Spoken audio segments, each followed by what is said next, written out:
On 2112 Alisana Street, you will find Christopher Schaefer Clothier.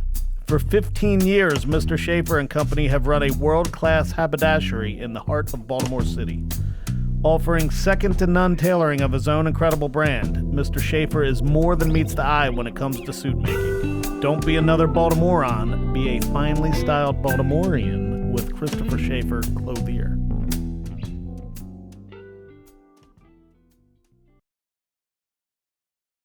Welcome, Baltimore. This is going to be a very fun episode. I'm so excited about this. So Brian is very excited because he's finally, the last one we did was fucking Goodfellas with my son. Last summer. Yeah. Like last summer we did Goodfellas. So we're doing a Sanity Cinema. We have one of our best friends on the planet, Josh Insley, with us. Josh Insley, Esquire. Who is That's right, the star of this film. We are doing And Justice for All, the 1979 classic film. That you guys can talk whenever you want. I didn't want to. I'm still going. Yeah, but you know, no, we can start by everything. This is my passion project. First of all, Josh, welcome to the lounge. Love you, buddy. We're making Josh famous today. Yes, because Thanks. We're already gonna go, is, actually. We're going to go into this movie in many different ways, but a lot of this is from a very deep level of philosophy because I came to this movie and Justice for All through my Uncle Bruce, and believe it or not, it was the first Al Pacino performance I ever saw. Right. Before Godfather. Do you see what I'm saying? Yeah. And so and I was so young that like lawfare or any of the philosophy in the movie had never occurred to me. Yeah, you definitely introduced me to this. And so when I watched it in like 86 as a 10-year-old or 11-year-old, it was I was like, oh my God. And it was in Baltimore. So that kind of made it more impactful. But I'm so happy that we're doing this movie. Yeah. And Josh, what is your history? Hang on. Oh, go ahead. Let's just so we are doing And Justice for All. Josh is a defense attorney. This movie, as Brian mentioned, was filmed all in Baltimore, except for a few scenes were on sound stages in L.A., but it was all Baltimore, courthouses that Josh goes into every day. So the story is Pacino, our guy, Al Pacino, is a defense attorney, and he is tasked with defending a piece of shit judge who he hates. That's a very brief synopsis, but we'll go way into it. Right. So go. Yeah, now go. Well, so Josh, now I did not realize this, as Woe Davis mentioned, that this was one of the ones that we used to get liquored up and watch a lot. But I did not find out until recently.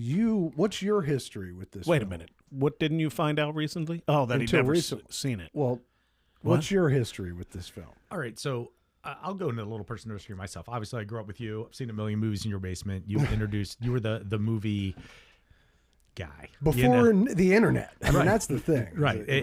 We would go out or we would stay in. We would have some drinks, and we would wrap up the night with this movie that B wanted everybody to see. And it wasn't a typical teenage movie. It was something like this. That's it's an true. award winner. We'd always finish drinking. You'd be like, all right, movie. Right. And you'd be sitting there with this group of teenagers who are just like rural drunk teens. And you're just like, listen, man, Lee Strasberg, let me tell you about it. And because of your charisma and whatnot, and your role in that group at the time, it's just kind of the Godfather role. We were all compelled to watch these movies with you. It was either that or drive home, and we wanted to spend the night. So that was the tax. And obviously these are great movies. I never watched Injustice for All with you because I don't know, it just never came up on a night that I spend the night. And for like a teen, like it's just not very appealing. It's very 70s. Everybody's wearing brown. Everybody's smoking inside. Everybody's chewing with their mouth open. It's just very 70s. So there's no appeal, really. There's a little gunplay, but it's not an action movie. It's very deep and the best gunplay. Right. So it's just something that escaped me. And then I went off to college, and I got I left town, I left the coast, I went elsewhere. I got a degree in American history. I got woke. I went to law school far away. I decided that I was going to be this, Crusader. I was going to be a true believer No, I and get do all that. this I've stuff. known you. And We know I you. like it. I love you. I came back to Maryland. I clerked in the circuit court for the Honorable Raymond E. Beck Sr. in the circuit court for Carroll County. Westminster. Yeah, in the town that I grew up in, and the judge that we all feared as kids. Right. We're like, oh, Judge Beck. I've be seen clear, Judge right. Beck. I've stood before him. and let me just tell you real quick. Judge Beck is not like Judge. He's not insane. He's not like Jack Warden. But Right. he did carry a Colt 1911 pistol with him every time he took the bench, which is the same exact pistol that Jack Warden has in this movie. So there was some overlap. I left there. My clerkship ended. Judge Beck retired. I was his last clerk. And I went to work for the public defender's office. I made friends with the public In the defender. city. Well, they offered me Carroll County or the city. And Brian Green, who was a public defender at the time, who then became a judge and is now retired, he's like, look, you don't want to be out here. You don't want to be out here. You want to go to the city. Like, you just saw it. We were out here for a year. We tried like one case. Right. Like, go down to the city. Boom. That's where the action is. So I was like, cool. I did it. It was right. It was 2004. So I started July 2004. So that's zero tolerance. I'm in central booking. Right. Like, I'm with the PDs, true believer, ground zero. Right. Did we live together when you started the public defender's office on Empire Court in Reisterstown? Maybe right around the time. No. Right then. Or were That's you already when I in started Canton? clerking. That's why. So I graduated from law school in 2002. I moved back to live with Davis and Doug while my with Holly. Makes perfect sense. so we bought a house in With Canton. Holly. Yeah. With his current wife. I bought a house that was basically a vacant in Canton, a block off the square. Back when they had a vacant a block off the square, and it took like a year to get it gutted and rehabbed and fixed. So I decided to, with my new bride, move in to the basement of my high school drinking buddies. And our marriage After moving back from Las Vegas. Right. and studying for the bar and all the stuff at the same time. It was It's awesome. easy street. Yeah. Just like she dreamed. God. Josh wasn't always like that. I know. Right. So then I started clerking when we lived there. I passed the bar, started clerking, and then I started the PD's office in July 2004. And it was, as you would think, it was chaos. It was, people getting chewed up by the system. Zero tolerance was horrible. It was this theory of policing that Martin O'Malley had, where he's like, look, if you arrest everybody who's just loitering and like open containering before they do something worse, then problem solved. Not in fact the case. All you had is all these Interesting homeless guys and philosophy. old men, that are drinking a beer on their step, and you're running them into booking, So it was terrible. But I just got into that world and started moving up. And then September 2006, I went to the jury trial unit. So that's, you go downtown and you're there, you're in this building, you're trying cases in these rooms. And I knew of Injustice for All. I knew it was a Baltimore movie. I knew it was a Pacino movie. I was like, I got to see it. Right. So at this point, you had not seen it. I never sat down and watched Right, it because right. it was just too brown in the 70s. I was like, I'll get to it. Beige. This is fascinating. It is. to me. I was like, I'll get to it. Yeah, That's it's on the when he list. told me that. I was like, what? You go, yeah. Because of what? It's because it's him. Yeah, it's serendipitous, really. It's Right. his serendipity. So Like, I it's watch brilliant. it. So one time I finally watch it. And I can't even remember how I watched it. When I was can't- this? I was still living in the city. I was definitely in the jury trial unit at the public defender's office. And that is insane. So let me tell you how it used to be. So in Baltimore City, in the state of Maryland, if you are charged with a crime where the maximum penalty is more than 90 days, you have a right to be tried by a jury. Okay. If your case is a misdemeanor, your case starts in district court. All right. So you go to district court. Say you got a 30-day offense, right? You can plead guilty, you can plead not guilty, but you're only going to get is a trial in front of the judge, right? Because your right to a jury trial doesn't attach unless the maximum penalty is more than 90 days. They don't have juries in district court. So what you do is you go down and you say, Judge, hey, the maximum penalty is a year. I want to try this in front of a jury. I am going to pray a jury trial, all right? And then it goes down to circuit court. Then you get a court date. If you can't work it out, call the jury down. You have a jury trial, right? Great. They thought people were abusing this system. So what they did in Baltimore City at the time, and this is very Injustice for All, is they say, cool, you want your jury trial? It's tomorrow morning. All right. So they have what they call next day instance. So you're in district court on a Tuesday. You're like, I want a jury trial. You're in circuit court on a Wednesday. Wednesday morning. All right. Now, there's always some politician who's got to say that felonies are down. And in the early 2000s, the way they did that was with the magic attempted distribution, right? So in Maryland, an attempt is what they call an inchoate offense. So you take a step beyond mere preparation to commit a crime, right? So attempted murder. I shoot you, you live. All right. I took a step beyond mere preparation to wit plugging you. Right. But you lived. So that's an attempted murder. Now, for an attempt, unless it's enumerated, which only a couple are, the penalty is the same as if the offense were committed. So in Baltimore City, at the time of zero tolerance, they got to show that zero tolerance works. Right. So there's always some politician who wants to say felonies are down, right? And the best way to do that is if somebody got caught with, say, it's call on the street, call in charge, just say 25 pills of dope or less. And a pill is for those who don't know, or for those who are pretending not to know, is it's basically a gel cap that fits together on both sides. And you put 1/10 of a gram of, ideally heroin, but whatever you're going to get. Right. The Wild West. Yeah. Right. Some fentanyl and some ground up drywall dust, is in there. And you'd sell them $10 a hit. Right.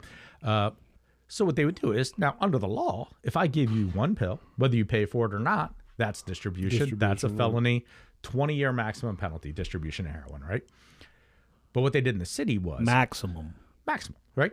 But what they can do is they can show what they call you possess a drug in a quantity sufficient to indicate distribution, right? So if a cop stops you when you're walking down the street, you got 2 pills of dope. That's just possession. Sure. They stopped you got 250 in a backpack and a bunch of money, they're going to charge you with distribution, right? Well, they got wise and they figured that, look, anybody with like 20, 30 pills or, they're nickel and dime, right? So like we're going to charge them as attempted distributions, right? So now you have the district court full of all these attempted distributions, right? But who wants to cop out? And like nobody's taking time in district court. Right. Like nobody goes to DOC from district court unless you really have to. All right. So everybody's praying jury trial. So what that means for the public defender's office is there's 3 trial teams for jury trial. Every third day, you would go to Mr. Mack's office in editing at the Mitchell Courthouse, and they would give you a stack of files for your trial team. There's 6 people on your trial team. There's 3 misdemeanor courts. So 2 people in each courtroom. Each courtroom could have 20 files. Damn. Could have 30 files. You're getting these at 2 p.m. You divide them. So I got 15, you got 15. Of those 15, 10 of them are going to be 20-year files. They're going to be attempted distributions. You have to be ready to pick and seat a jury in 10 of those cases at 9 a.m. the next day. Wow. Right. Wow. So it was stressful. Is that justice? Yeah. Right. And what had also happened at the same time was the state of Maryland had a catastrophic hiring freeze. So everybody was stuck there. So I was in the misdemeanor jury trial unit where we're picking up a stack every 3 days for 4.5 years. Right. Every 3 days for 4.5 years, I picked up a stack that I had to be ready to go. And it wasn't just me. It was everybody else in that And unit. those cases were all over the place. All over the places. Right. You'd have these, and that's back when weed was still illegal, right? So you would have these BS, like smoking a joint cases, which usually your guy was on probation or there was something else they were trying to yank him up with the weed cases. But you just had to figure out a way to work it out. And we tried tons of cases. We tried more than one jury a week. Like the first time you do it, you feel like, hey, I tried a case on Tuesday and a case on Thursday. Look at me. And then it's like, man, after the 7th or 8th time, like we would count how many trials we won and lost when we started. And you'd just lose track. So you were feeling very Arthur Kirkland-y. Oh, yeah. Around the time. You were in it like, let me tell you about because that's the thing is that's like, the barrel. Right. It's when you can't get your head above water. Like you are in a washing machine and you just go in and you just never come out because you're never off work. Like you never stop thinking about the stuff. You got to go to see your guys in jails, nights, weekends, all the stuff. Like you're just going. Right. So I'm doing all this stuff. I'm living it up. I'm living this life. I'm this true believer guy. I got this cheap suit and great shoes and I'm just living it. And then one day I watch this movie and I'm just like, I'm watching it, and it's the things that he says, and the things that he doesn't say, and the things that are in the background, man. I know, man. It kills me because it's so accurate. Yeah. I felt like, in Ferris Bueller when they go to the art museum and Cameron's just staring at that Degas or whatever. Right. And it's just like, the kid's blue eye, and then Cameron's like, that was Right. me watching Injustice for All. Like, I'm just sitting here watching this movie, like I thought it was an elaborate prank. Yeah, I'm like, man. somebody's messing with me. Right. You know, like Well, it's- somebody's trying to Right. make me cry. You know? I love that happened because I always responded that way to that movie, and I'm not in the game. And so when I realized that you loved the movie, like a couple years back, you were like, I love Arthur Kirkland. And I'm like, what do you know about Arthur Kirkland? You're like, shit, I am Arthur Right, Kirkland. right, And I'm yeah. like, holy shit. And so, but I didn't think that we ever had history with it. But so hearing this, I love that because Yeah. I figured that that's how it went with you, because you walk the walk and you've always been the same way you are. And even before you, like I said, as a young kid, I mean, the fucking movie opens, for those who don't know, Right. it opens with Arthur the attorney in jail getting pissed on. Well. Technically, it doesn't open with that. It opens with the B-roll of the courthouse. The Pledge of Pledge of Allegiance. Allegiance. Right. But you were saying that's all like still looks the fucking same. Listen, Clarence Mitchell Courthouse is a wonderful monument to justice. Right. It was built in the very early 1900s when Baltimore was fabulously wealthy. Right. And wanted to build something that people around the world would literally be jealous of, and they did. That building is amazing.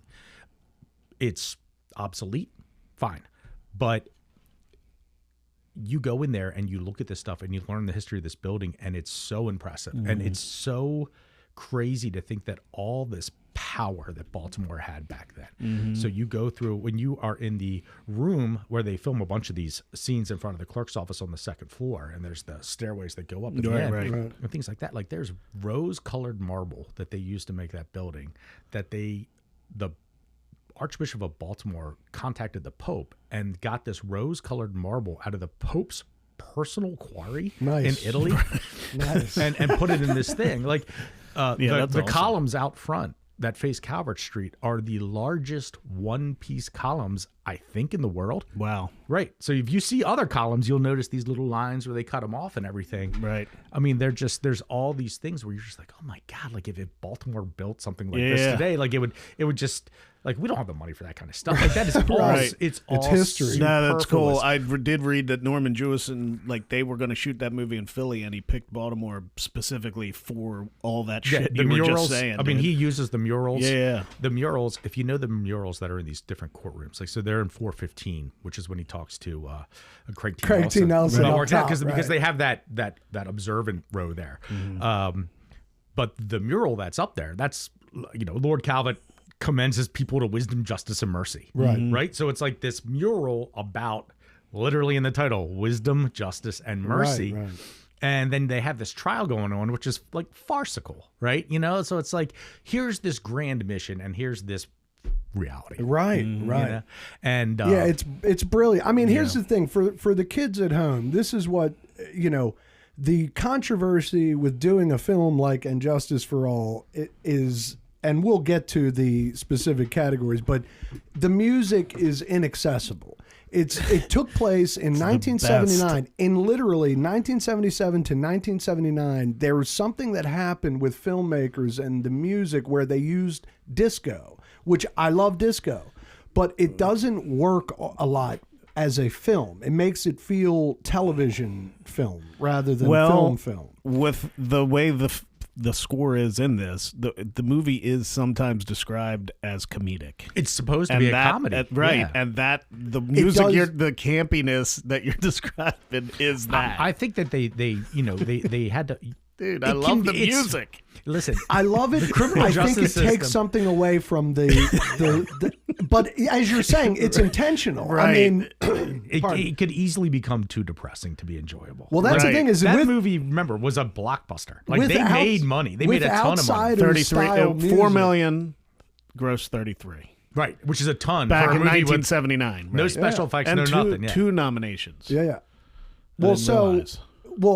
but my point is that, like, the verdict, the Yeah, same yeah. thing. It's like the movies around that era weren't using scores; they were using like like Right. Like, and they just maybe went it's on because Apple when Music and, like, the free stuff, the the people they were representing were going into the clubs in Baltimore, and that's what they were listening to. They probably were. I don't So know. that was the soundtrack. But I'm just saying, for the youth, when you turn it on, it might be off-putting, but deal with it. no, I because can understand it- what you're saying there. You it's you like- might turn it Like off. my son would put it on if he wasn't my son. He'd be like, "This is cheap as shit." No, I'm not Amanda was watching like, this." And "What the hell are you watching?" I was like, "Injustice for All." Yeah, Right. I think if you had like a more solemn score, it would change the whole tenor of the movie. You And know, you might because be It right. would make it too serious, even though it is serious. It's very. That's Yeah, the thing. Is to your point. It's the heavy is heavy. Mm-hmm. the heavy's heavy, and they have to. They there's definite times in the movie where they levity. throw some absurdity in there, like with Jack Warden is just like Oh my God. he's he's the comic relief, really. He's one of the best characters. Right. And it's Period. probably a true type character, even in that sort of form. I mean, the tension in that job has got to be unbearable. it And drives you insane. yeah, right. You know, like you have to sit there and just play God with people's lives. And look, nobody knows better than a judge that this is all just farcical. You know, Right. like it's just the criminal justice system is so terrible, and it's so horrible for people to comprehend the reality of what it is. That when you're in it like that, when you're a public defender, when you're a state's attorney, when you're a street lawyer, defense attorney, when you're a judge, man, even if you're a courtroom clerk and you just sit there and absorb all that trauma all Right. the time, crying victims, sad victims, people getting life in prison, just like sobbing mothers, sobbing parents, like, man, it eats you up. Like, It it I mean, really you've does. been doing this for like 21 fucking years now. I started the Are you yeah. kind of desensitized to all that shit? Nope. Not at all. So for people who don't know, I was in the public defender's office in Baltimore City. I moved up to jury trial in Baltimore City. There was a administration change where we had a new state public defender who came in named Paul DeWolf, and he shuffled all these people around. And one of the things he shuffled around was Baltimore County in Towson, which I didn't know about, didn't care about. You know, I was a city guy, and they sent me out there. They did not ask me if I wanted to go out there. Right. They basically said, "Hey, it's Thursday. We need a guy who can show up with a stack of files on Monday and not complain. You're the guy." Right. So You I said, said, I'm that chump. I said, evidently so, right? So I go out there, and I was there for a couple years. We did some murders out there, had some good time. You know, remember, Baltimore County, Baltimore City, I think it's something like 86% of the people that live in Baltimore County live within 3 miles of the city. Right. And Right. nobody knows that better than you. Right. Right? Right. So, you know, to say that the county is different than the city, I think they're a lot more in common than they think. They do. There are. And I mean, you know, to them, they act like there's a lot of difference, but there really isn't. There really isn't. I mean, yeah. you're going to have similar jury pools. Like nobody lives above Schwann Road. Right. You know, Right. It's still very urban and suburban. Sure. I haven't been called to jury duty in a while. How long is that? Whenever they feel like calling No, you. no, no. It's not every 3 years or something. They can do it up to like every year. They're not supposed to do Yeah, I it more haven't than gotten once a a jury year. But summons in quite a while. I've never done it. I'll swing by jury assembly tomorrow Dude. and drop your name. I had to.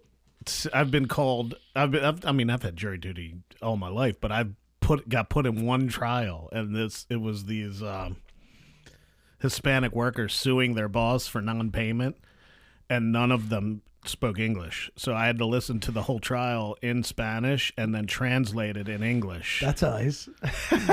Not when you're sitting there all day, just 2 or 3 days. Like, had to go deliberate and everything, and You're like, this is bullshit.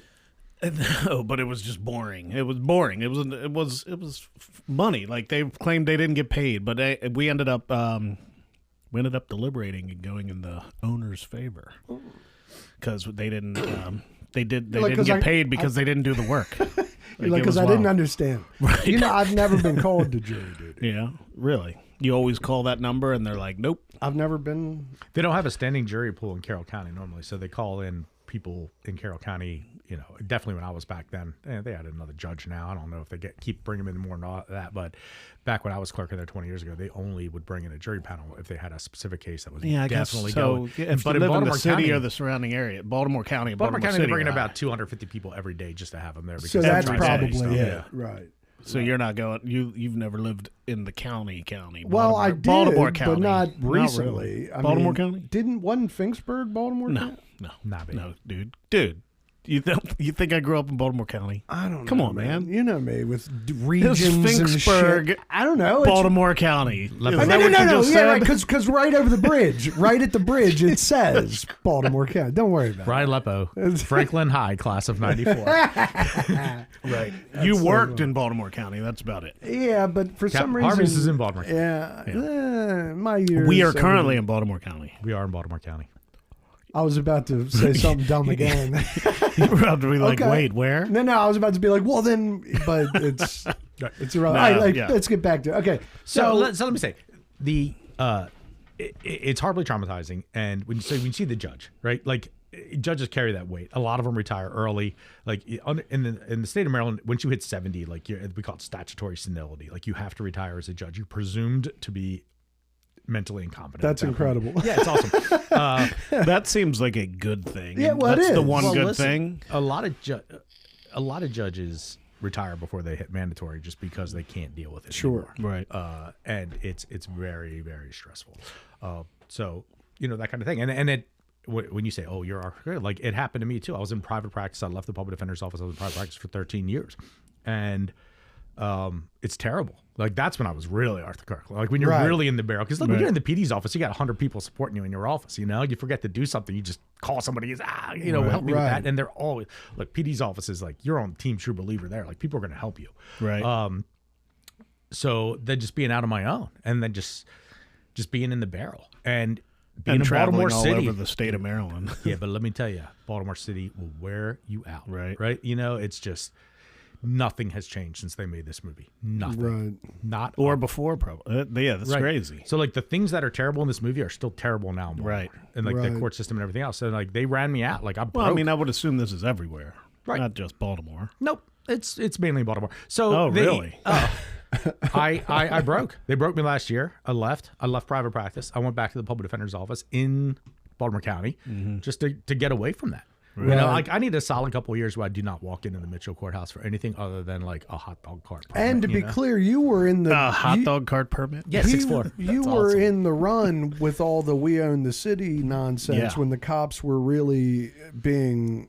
Yeah. So when I was in private Nutty. practice, You I was, represented some of the guys that got harassed. Yeah, one of the reasons I'm back at the PD's office now is that my office, when I was in private practice, we filed a 10 or 11 federal civil rights lawsuits for the against people that were victimized, not against people, for people who were victimized by the gun trace task force. I got you. Filed them in federal court. We were able to settle 9 of them. Really helped some people out that really got.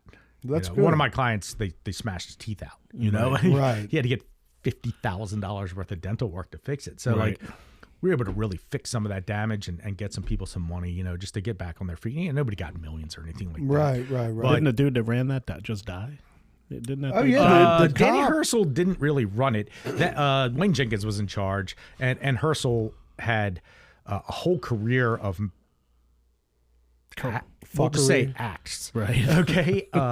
And they already knew that this gun trace task force, like it was, look, you got Jamel Rayam, who murdered somebody while on duty in the course of his, whatever. He murdered somebody while on duty, right? So he's in this unit, like it's this unit of trash people that they know are going to break the law and are pretty much content with them getting indicted by the feds and getting rid of them. Right. And then kind of late in the process, they're like, oh, damn, we should stick Danny Herschel in that crew too, because he's a pain in the ass. And he was a pain in the ass because he violated people's civil rights all the time and was brutal and violent on the street. So they kind of crammed him in there. But at he the end. wasn't technically, I guess.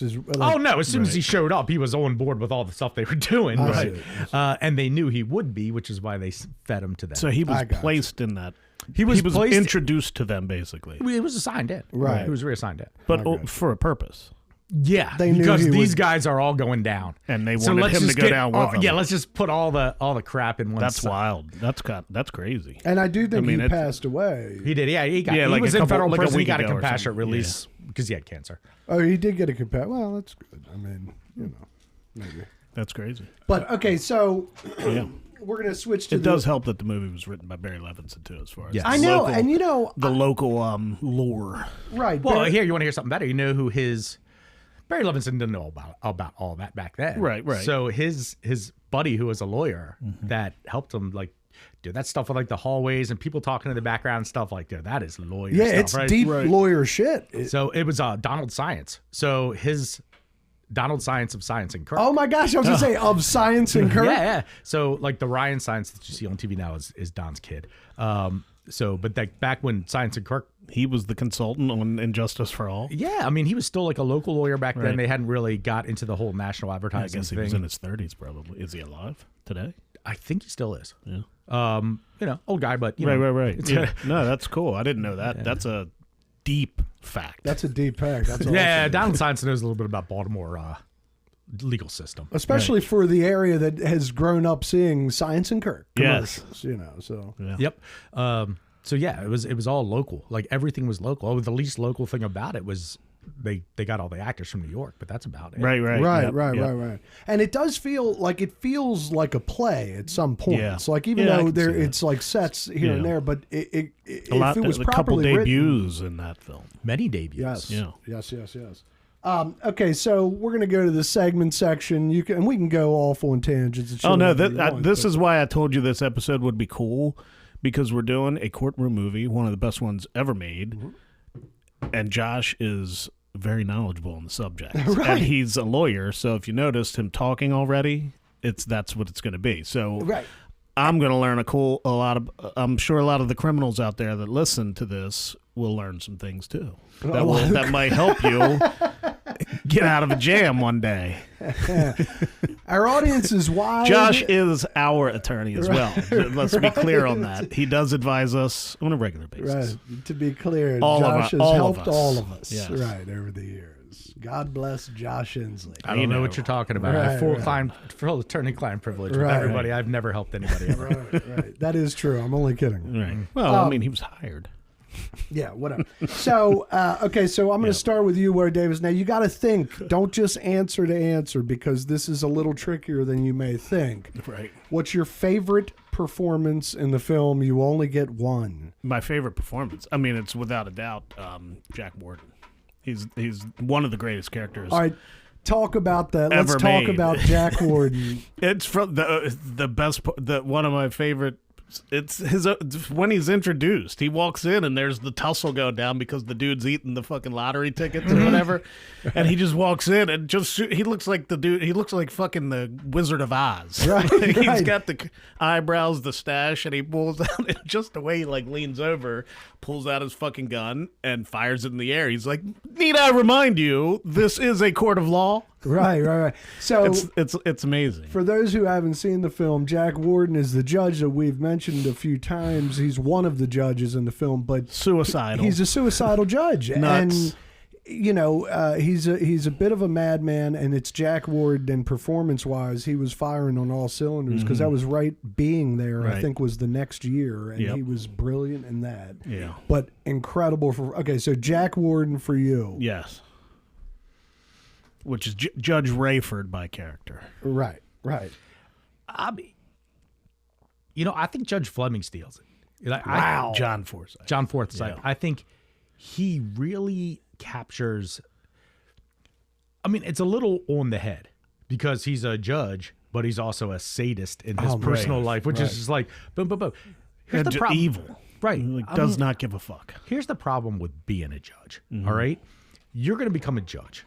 Half the guys who become judges, maybe even more, are just civil big firm attorneys that have no clue what the hell criminal justice system is all about. And they show up and they shouldn't be there, frankly. And you have a lot of these judges that basically kind of enjoy it a little too much. All right. They've never been in a position where they've had to care about anybody who's like addicted to drugs or poor or mentally ill or anything like that. Right. And if they do, it's high dollar solutions. You just send them off somewhere, So they come in, they have no empathy for people who are defendants or even victims, really. They think everything's beneath them. The only reason they're a judge is because they want to be able to call the freaking prime rib and get a tape and say, "This is Judge so-and-so." Like, Political clout, if you right, will. yeah. Like you just want to be a local celebrity and you want to have clout and you want to be able to do what you want to do and abuse it, right? But Forsythe just perfectly captures the indifference to the suffering that is caused to people who are defendants. by the criminal justice system then and now. So when you go into the kid, like, he's indifferent that the innocent kid is in jail. Right. But listen, which is the reason De Niro hates him in this movie. Pacino. Pacino hates him in this movie, and because because of the indifference. It's Kirkland's client that's in jail innocently that Fleming doesn't give a fuck about. Right, but you got to understand that is in the movie because that is how it is. Right. No, that is an exposition for the viewer, and the viewer's like, oh well, this is this unique case. It's not a unique case. Like, right. Judges don't care. You know, if that guy was a member of the Judges Country Club, he would have been out in 10 minutes. But it's all because, but McCullough. technically, even Fleming was still going by the book. They were 3 days late turning in documents. He's like, sorry, dude, that's you're the fucked. barrel. That's the barrel. Right. Because remember, whose fault was it? It was fucking Kirkland's fault. Right, he didn't get the evidence in time. Bro, that shit happens. That's the barrel. That's the problem. I'm treading water, and I can't get my head above. I've spent 6 months investigating this kid's thing. I got it all. It's airtight. Boom, we're good. Your secretary's like, hey, didn't that have to be in yesterday? Right. Fuck! Yeah. You know? And, like, that's the life. And now his client's innocent. One of the great... Openly innocent in the movie, But and he's remember, in jail. Reason number one is client's in jail when the movie starts because Kirkland missed the fucking deadline. Not because Fleming did something wrong. So technically, he is the villain. He's not the villain. Well, no, but this is why the movie's so philosophically deep. That's why it really is to criminal defense attorneys. Look, there's some criminal defense attorneys who are, they pretty much graduated into legendary status. So I say right now, like Richard Karseski, right? He's in Towson. Stellar reputation. Everybody loves him. He's made a ton of money in his life, and he's not in the courthouse every day, right? In fact, you probably got to rip off a pretty big fee to get old Richard excited about something, right? Because he's just been there, done that with everything. And there's just like guys like that, but most attorneys who are criminal defense attorneys have 50, 60, 100 open cases, and it's just.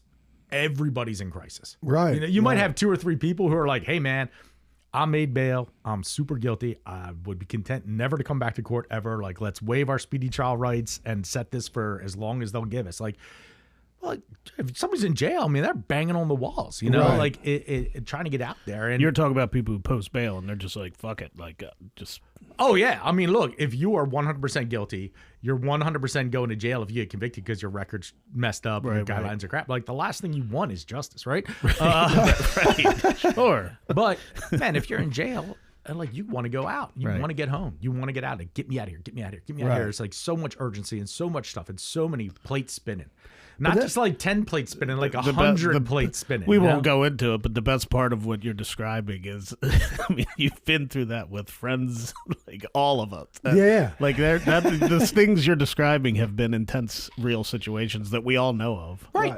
And it's wild. So I think Forsythe. I mean, everybody can experience that shit. Yeah, I think Forsythe just really captures this internal indifference to the suffering of the people in front of them that judges have. They really think that robe means not all of them, right? I'm sure there's some good ones, I guess. But it's all relative. And there's really this like, you see this sadistic bend where they're just like jail. And they have, mind you, these are people that many of them were never even criminal defense attorneys. A lot of civil lawyers, a lot of big lawyers, you get appointed by the governor, it's political. A lot of prosecutors, that's their pie in the skies. They get some robe at the end of being a prosecutor for all these years. And they just hammer the shit out of people, and they have no idea what it's like to be incarcerated. It's just like, all right, well, I'm only going to give them 3 years. It's like, well, that's what got me as a child, as a 10-year-old watching it was like my dad explaining to me, because I'm like, yeah, but the guy's innocent, and he's like, yeah, but there's a system and there's rules, and if you can't adhere to that system, it doesn't matter. I'm like, yeah, but he's innocent, and the lawyer, and it doesn't matter. Nobody cares. Right, and it's like the idea that this fucker, and it ends up tragic. I mean, it's the best that Josh's character guy, as I said in the beginning, Pacino's Arthur Kirkland gets assigned to defend this piece of shit judge that he can't stand. That piece of shit judge is Fleming, and he's accused of like this brutal fucking rape. Right. Right. Yeah, the brief synopsis is Arthur Kirkland is a defense attorney, and in the beginning, as I mentioned before, he's literally in jail getting pissed on because he took a swing At this judge. at this judge who won't hear his case. He's got a client, McCullough. I know this movie like the back of my hand. Jeff McCullough, who has been in jail for 3 or 4 months or something crazy, and over a broken taillight. And a misidentification. And he can't get this judge to just hear the case at all. So he took a swing at him. And then the very next day, this judge gets charged with a brutal, sadistic rape of a young woman. And this judge wants Arthur Kirkland to represent him. But before that, they do have the meeting in the hall where he openly says, I don't give a shit about your client. Right. And the other gear that's in motion now, and it's funny because it's still a gear that's in motion for lawyers, and the ultimate calculus that you have to make is the Attorney Grievance Commission. You know, they called it an ethics committee or whatever. Right. So let me tell you about the Attorney Grievance Commission in Maryland. It is led by a person who's bar counsel. I am good friends with a former one. And what they do is if you hire an attorney, or maybe hire an attorney, maybe not, and things go south, you can complain to the Attorney Grievance Commission. You can say, look, this lawyer violated one of the rules of professional conduct. They're all enumerated. And because of that, you know, we want them sanctioned, disciplined, things like that. And they will turn out your lights, man. Like they will do it. And there's a scene with Pacino when they're on Federal Hill, when he's with the girl who's on the committee. I forget her. Christine Lottie. Right. Oh, she's awesome. And they're in Fed Hill and they're walking, and it's in the background. It's where the Visionary Art Museum is now. But it's still a working dock there. Right. And they're walking, and he's like, look, the Attorney Grievance Commission basically is going to make trouble for me because they dug up some old guy I represented where I called the cops on him basically because I thought he was dangerous. And that technically may have violated the attorney-client privilege. So they're now leveraging me into representing this guy. And, the guy in the commission was the guy in the picture. Right. So they tie it all together. But the reason why that still plays now very well, especially for attorneys, is like that is still there. Right. Like obviously the attorney could call you up and extort you or something like that. But that here's the problem with being a lawyer. Like you go to high school, you go to college, you go to law school. You got to get good grades the whole time. You got to take these LSATs and this bar exam. Your parents are proud. Grandma comes to your graduation. Oh, she never graduated from high school. Here you are, you're a lawyer. Great, right? There's no greater disgrace for somebody who goes through all that to get disbarred. Yeah, right. Sure. Right. And it happens every day. Almost every day, once a week. Right. And in Maryland, I don't want to slander people in the D.C. suburbs, but it's almost always somebody from PG or Montgomery County stealing money, right? Right. But there are these cases where they punch guys' tickets, criminal defense attorneys too, where you just get overwhelmed. You're missing deadlines. You're missing court. You're obviously falling apart. Right. And they will punch your ticket. And that they had to do it in kind of a heavy-handed way to make it all fit into the movie, right? Right. But that pressure is always there, and that threat is always there. Like, if you screw up, it's not that, you're going to get fired from your job. Who cares? You get fired from one firm, you can hang a shingle and just be Lepo's office, right? Like you can. But disbarred, man, like that's thing. it. Like that's the ultimate. Like a lawyer would rather get shot than disbarred. Right. And like, hey, I can't use my left leg anymore, but at least I can still earn. Right. But once and you to get your point, they at one point they're all of a sudden they're like, do you know David Krebs? And he's like, David Krebs has a speech impediment. Are you going after him? And they're like, well, people thought he might be drunk in court. He's like, he's got a speech impediment. It's in your record, and those little details, if they wanted to, they could ruin that dude's life just like that. Now, if he was a drunk, it's a different thing. But to make trouble just to make trouble. And there's still a bias against private attorneys in the attorney grievance process, right? So attorneys who do attorney grievance want every attorney to work in some 1,200 lawyer firm, mega firm with infinite resources and infinite paralegals and no mistakes are ever made, right? But that's not real life. And a lot of their problems happen with these sole practitioners who just, don't know what they're doing and get themselves in the jackpot. So I think that there's always a bias against the solo practitioner. Look, if you show up and you say, we're gonna disbar this equity partner at Venable who makes millions of dollars a year and has infinite legal resources, like you're gonna get in for a slog. If you say, hey, we're gonna punch Insley's ticket, You know, he might find one of his buddies to represent him for free at the disciplinary hearing. Like, it's a lot easier to take down guys like Kirkland and Jeffrey Tambor and stuff like that. Right. And that attitude pervades. You know, so that is going to, my favorite performance in the film is Jeffrey Tambor. Nice. Debut feature film. Yeah. So a couple things here. One, obviously Pacino is the greatest actor of all time. I want to instinctively say that my favorite performance is his, but it's cliche. That's the star of the movie. Don't be weak. Right. The Jeffrey Tambor performance is phenomenal. Yeah. And I actually at that moment, I don't know if I had, because Three's Company was my shit. I definitely saw him in Three's Company.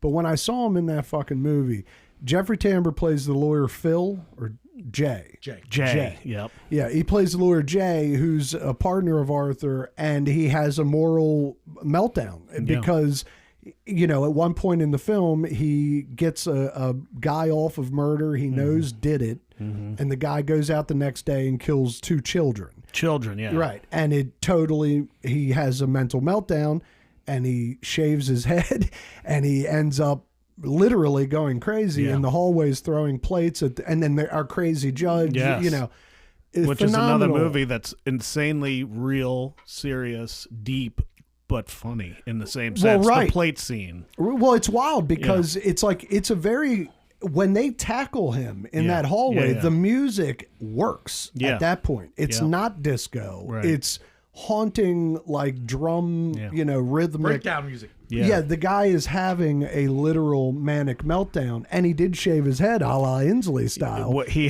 shaved his head first. Yeah, overnight. Well, and as the actor, he wore a wig. Is that wig, right? Yeah, because they shot it so out of order.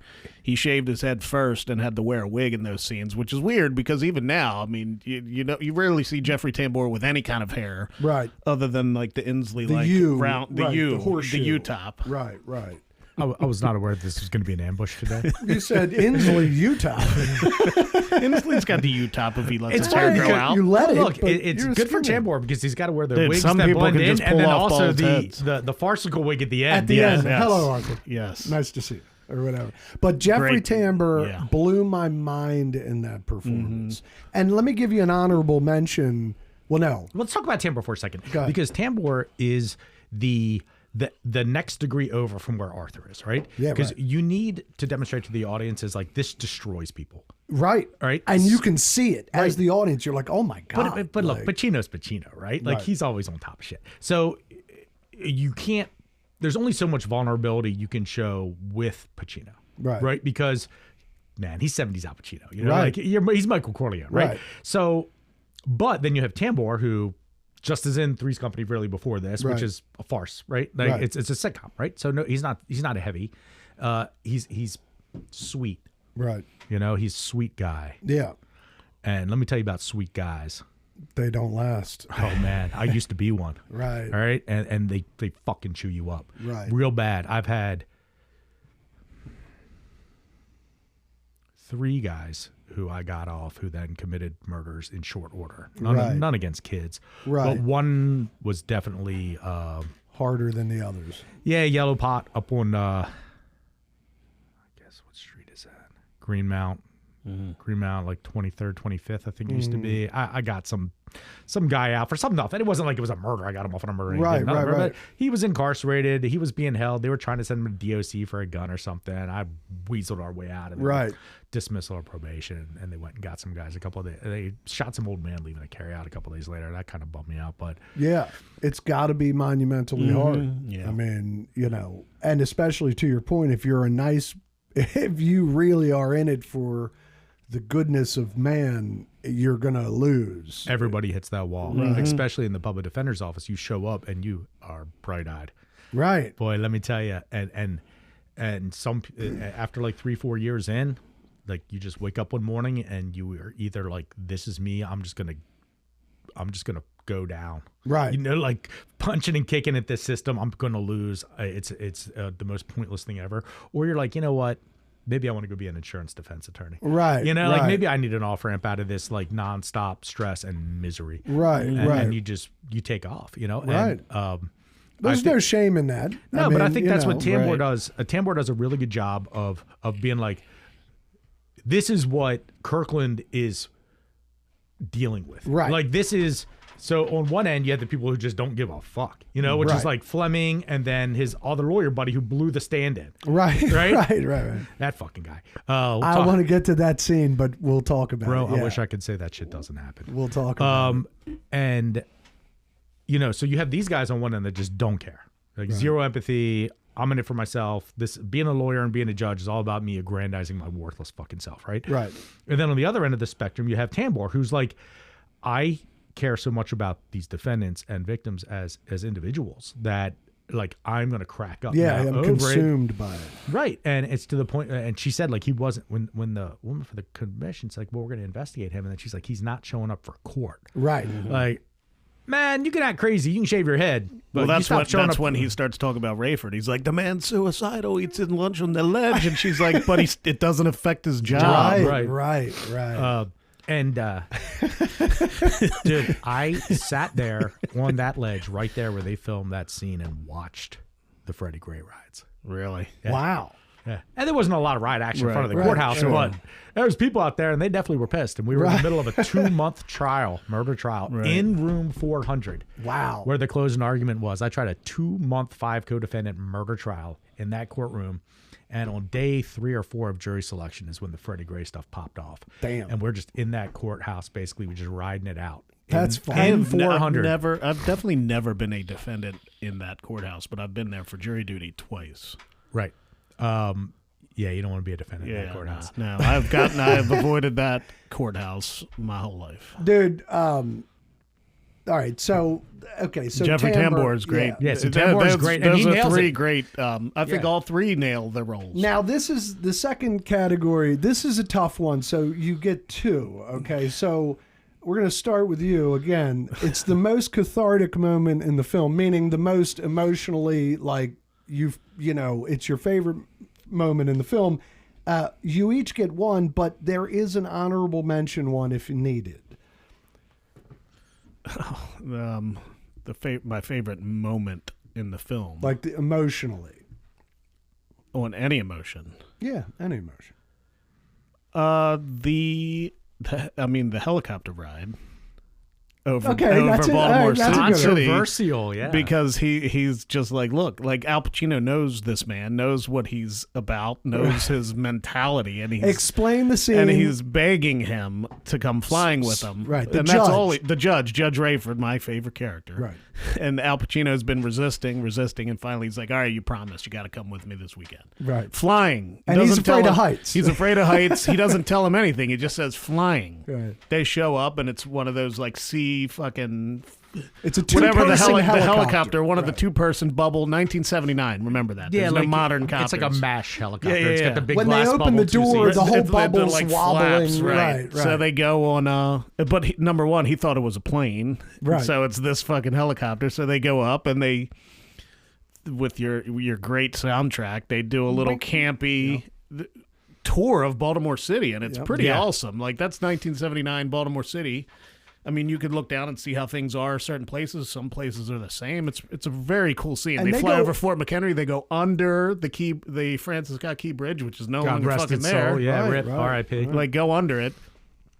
I'm assuming. I don't think they actually flew the helicopter because even what this There's some the editing there, scenes which are leads you to hilarious believe, because yeah. you can tell as they're flying, you can tell what it's showing Al Pacino and Jack Warden in there. They're just sitting in the helicopter with the blades going, with the camera down low, like they're Right. not flying. Yeah, it's a blue background. But you know. the doubles in the scenes because it is a glass bubble. Yeah, like it's a real you have helicopter. to have the stunt doubles in there were pretty good. Like it's hard to, unless you pause and like zoom in, you can't. Right, but tell him the punch. But yes, they're flying. Al Pacino's like Kirkland's like losing it, like he hates it. As you would if you were in this scene. Like he's panicking, and then all of a sudden Rayford leans down, taps the gauge. He's like, "All right, we just went past it," and he's like, "Past what?"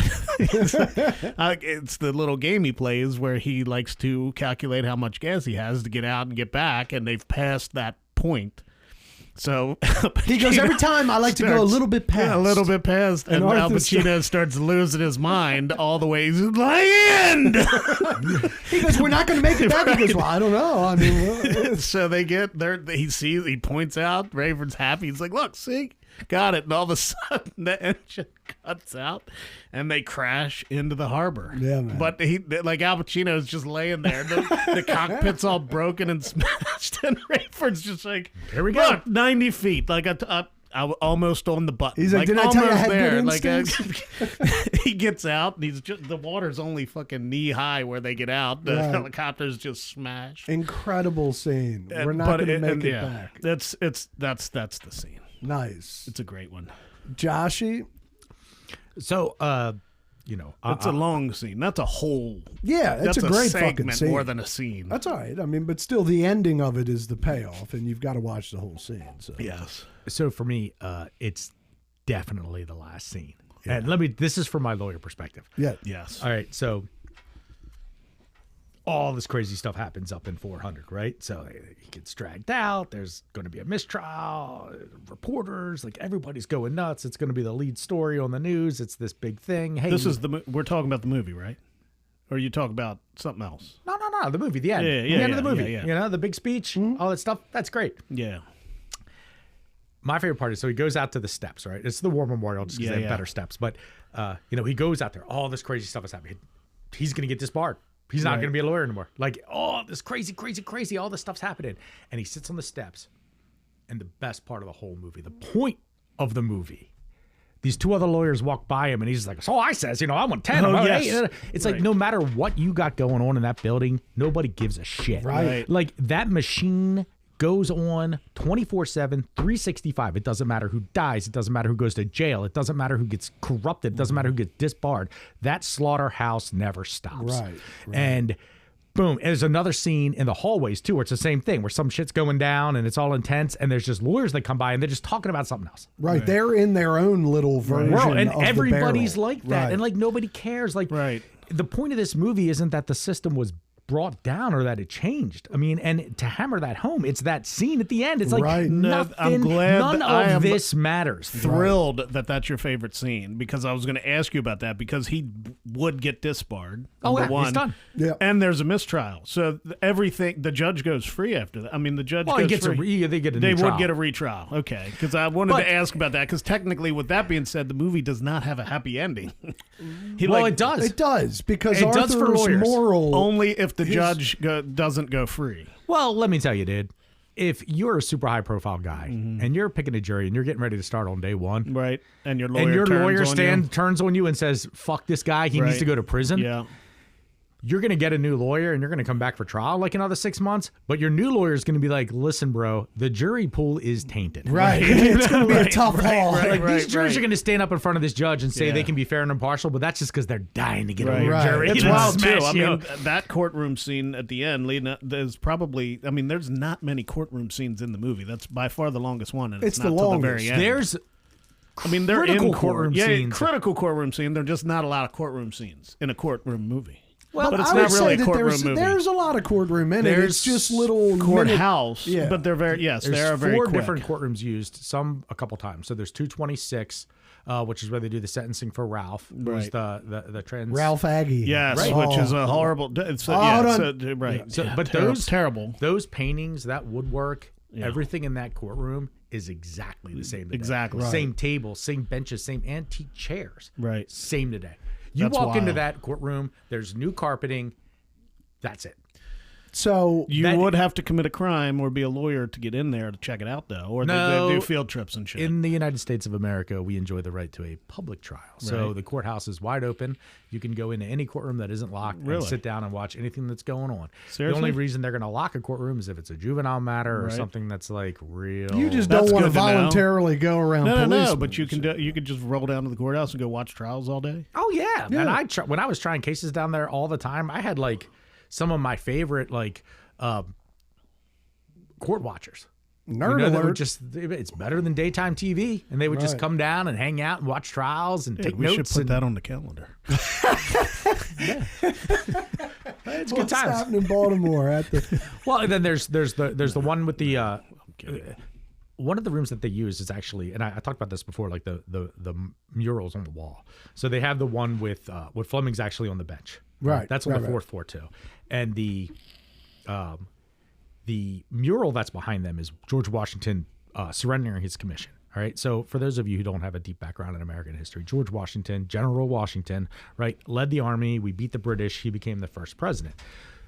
Back then, the capital of the United States was actually in Annapolis, in our state house that still stands. And one of the first things he did, contemporaneous with becoming president, I can't remember, it was right before or right after, was he resigned his commission as head of the army. Because he's like, look, man, you can't be the head of the army and the head of the executive branch. Too much power. Too much power for one man.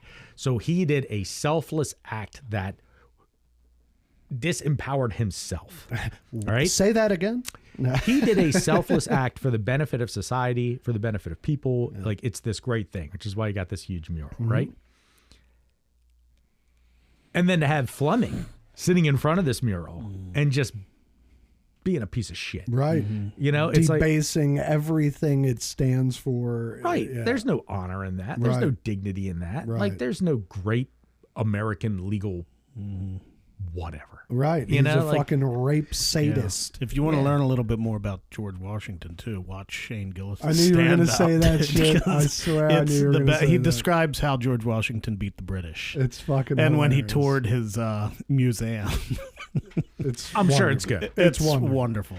So this was very tough for me because I, like, when we used to watch it, I would fast forward to specific scenes because of the cathartic moment and nature of the whole movie.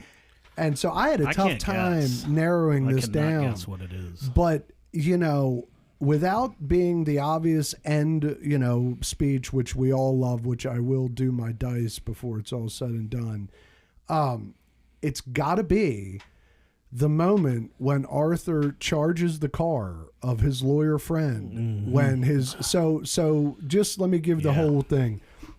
One of the other things that happened when, as a young man watching it, is one of the very first characters is Ralph Aggie, who is a transitioning or a just cross-dresser who you know, stuffed, I don't know, but you know, he was a cross. I mean, back in 1979, it probably wasn't transition. It was more cross-dressing. Right. But I mean, he had boobies and stuff. So I don't know, you know. But whatever, you know, it was that style of a cat being locked up. He was being treated cruelly. Yes. And it, you know, and that guy, as the movie goes on, you know, Arthur takes that case and the guy, he can probably get the guy out on probation as long as Arthur makes a couple amendments. He's been arrested for a small robbery. Right, that he was the driver involved.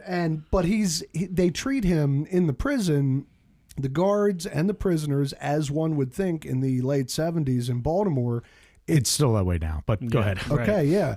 It's not okay. It's pretty, you know, not okay. Right. And so Arthur really wants to get him out. He really wants to get out. And it's all hinging on Arthur has to make an appearance, make amendments to the guy's probationary report. The PSI, the pre-sentence investigation. And the judge will then let Ralph Aggie out of jail. And the same day that trial is supposed to happen, or that little thing is supposed to happen, our boy Jay has his manic mental meltdown.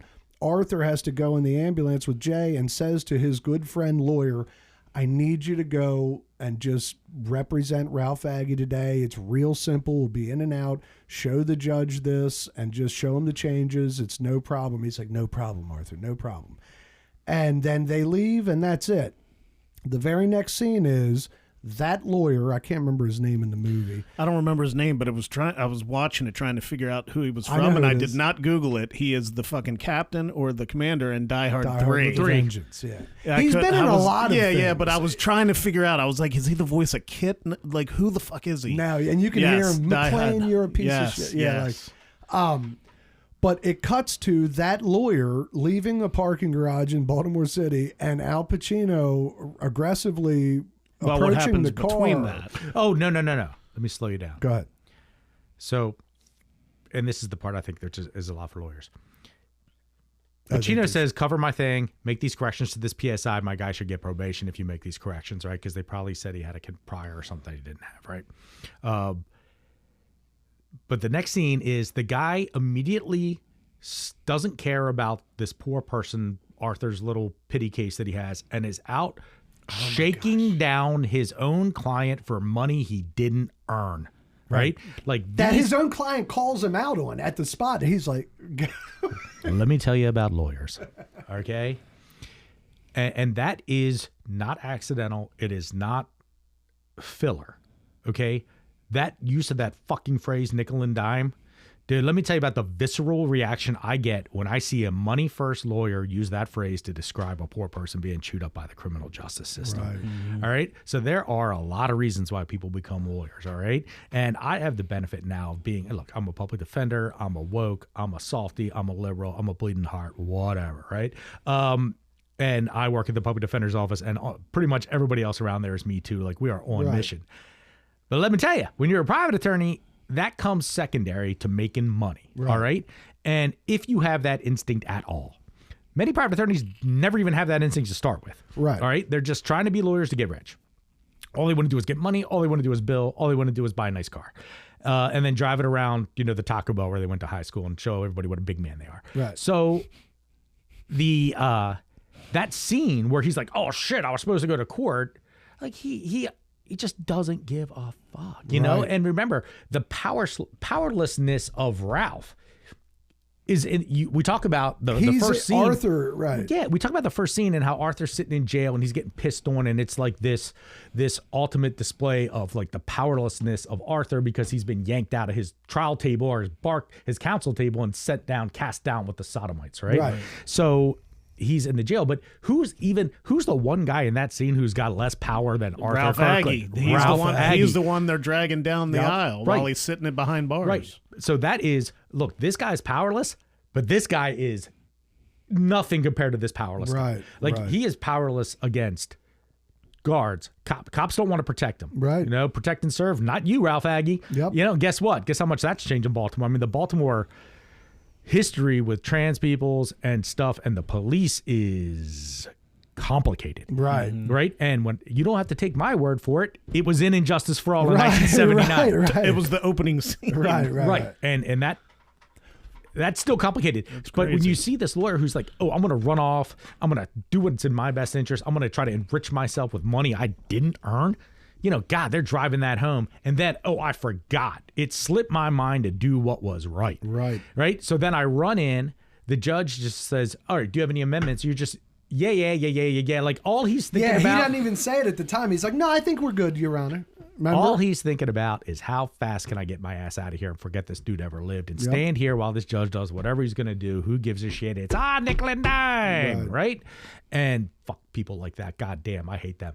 Right. So a lot of lawyers, even defense attorneys, will have that mentality with their clients. With their own clients. Shit, much less standing in for somebody else, Well, so you cut to the scene, the guy's leaving the parking garage, and Arthur runs up to the car and with his briefcase just starts beating the shit out of his car, breaking his windshield, and the guy's flipping out. He gets out of the car.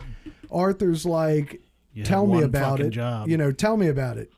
And the guy's like, it's nickel and dime, Arthur. It's all nickel and dime. Like, and you didn't make a lot of money for doing it. Therefore, what you did has no meaning because you didn't make a lot of money doing it. And as you're watching that scene, you think you understand Arthur's upset. You're like, man, that is shitty. This guy, Aggie's going to go to jail now for 3 years, 5 years because this guy just kind of didn't really listen to Arthur. Didn't care. Didn't care, whatever. So the guy being an asshole. No, Al Pacino would have argued. Well, Al Pacino told him to make amendments on the report. And he didn't make them. He didn't show the judge. Yeah. He didn't remember until after the sentencing. And then he's like, oh, judge, by the way. And the judge's like, file an appeal, homie. Right. Yeah. And so at that moment, this guy is like, Arthur, calm down. They're nobody. Appeal it. And that's He's when like, Arthur I can't. Yells, I can't appeal it. He's fucking dead. He's dead. Right. A half hour after they put him in the lockup, he hanged himself. And then the guy's I've like, had it. I've been there too. I'm not laughing at it. I'm laughing at your. It's a great impression. The impression is good. It's how it ended. Yes. Yeah, he does that. Yes. But that being said, it's a very powerful scene. And the guy's like, Arthur, I'm sorry. Like, it hits him like a ton of bricks. Maybe, he might, like, he's got, I believe him a little bit. What hits him, how upset His Arthur friend is. is. Right, he sees Not- Arthur he's still not is upset. really holding on He tight doesn't give a to shit this about Ralph. Right. Right. Well, He's like, that sucks. but Sorry. to me, like that scene blew my face off Yeah. because, as you say, to your point, real consequences for laissez-faire like attitudes. You Right. know, it's like, and it just as a young person, it Both really of the gives you perspective. both of the clients perish in that film. Right. You would Jeff goes out the hard way. Hey, too. I have to piss so bad I'm going to die. Pause. The information that you're providing will be very interesting to people. I think people in general, nobody knows shit about lawyers or this. that world. This is the epitome of a show right now about Baltimore. Right. It's right. pretty cool. It definitely. I mean, is. that's kind of what I'm trying to drive home is that like the things that are shocking about this movie, most of them are still that way. Yeah. Like there's not a lot. Think about the things that this movie basically makes a list of. Like these are bad, right? So you got fucking judges that are just in the barrel, right? Lawyers that are in the barrel. That shit ain't over. Sadistic justice system. Dude, gotta remember. This is like the war on drugs is just getting fucking going. right. It's Like 79. this isn't like, oh, look how bad it used to be. Like it got fucking worse Right, right way after this. Like, worse. dude, zero tolerance. We filed. Jesus Christ, are we on? Yeah, we're Okay. Let me tell you about fucking zero tolerance, all right? And fucking Martin O'Malley, all right? He wanted to be president, all right? Fuck him. His wife was a judge, right? Because his wife still is a judge. Anyway, skipping on. He said, "We'll edit that." Anyway, they get the zero tolerance idea and they start locking people up. And the problem is this. When you get locked up, there's two ways to get out. You see a commissioner or you see a district court judge and they let you out. Further down the road, you can file a habeas to go in front of a circuit court judge or have a circuit court bail review if your case gets indicted as a felony. But pretty much that commissioner visit and that district court judge that you get within 24 hours of your commissioner visit are your best shots of getting out. What they had then was they had commissioners who were working at the Baltimore City Central Booking and Intake System, which had made a deal with their supervisors to cap the amount of bail reviews they had to do in an hour because they felt that they were overworked, and they were. All right? Because it's zero tolerance. Every old head they pick up pissing in an alley's got to have a bail review, right?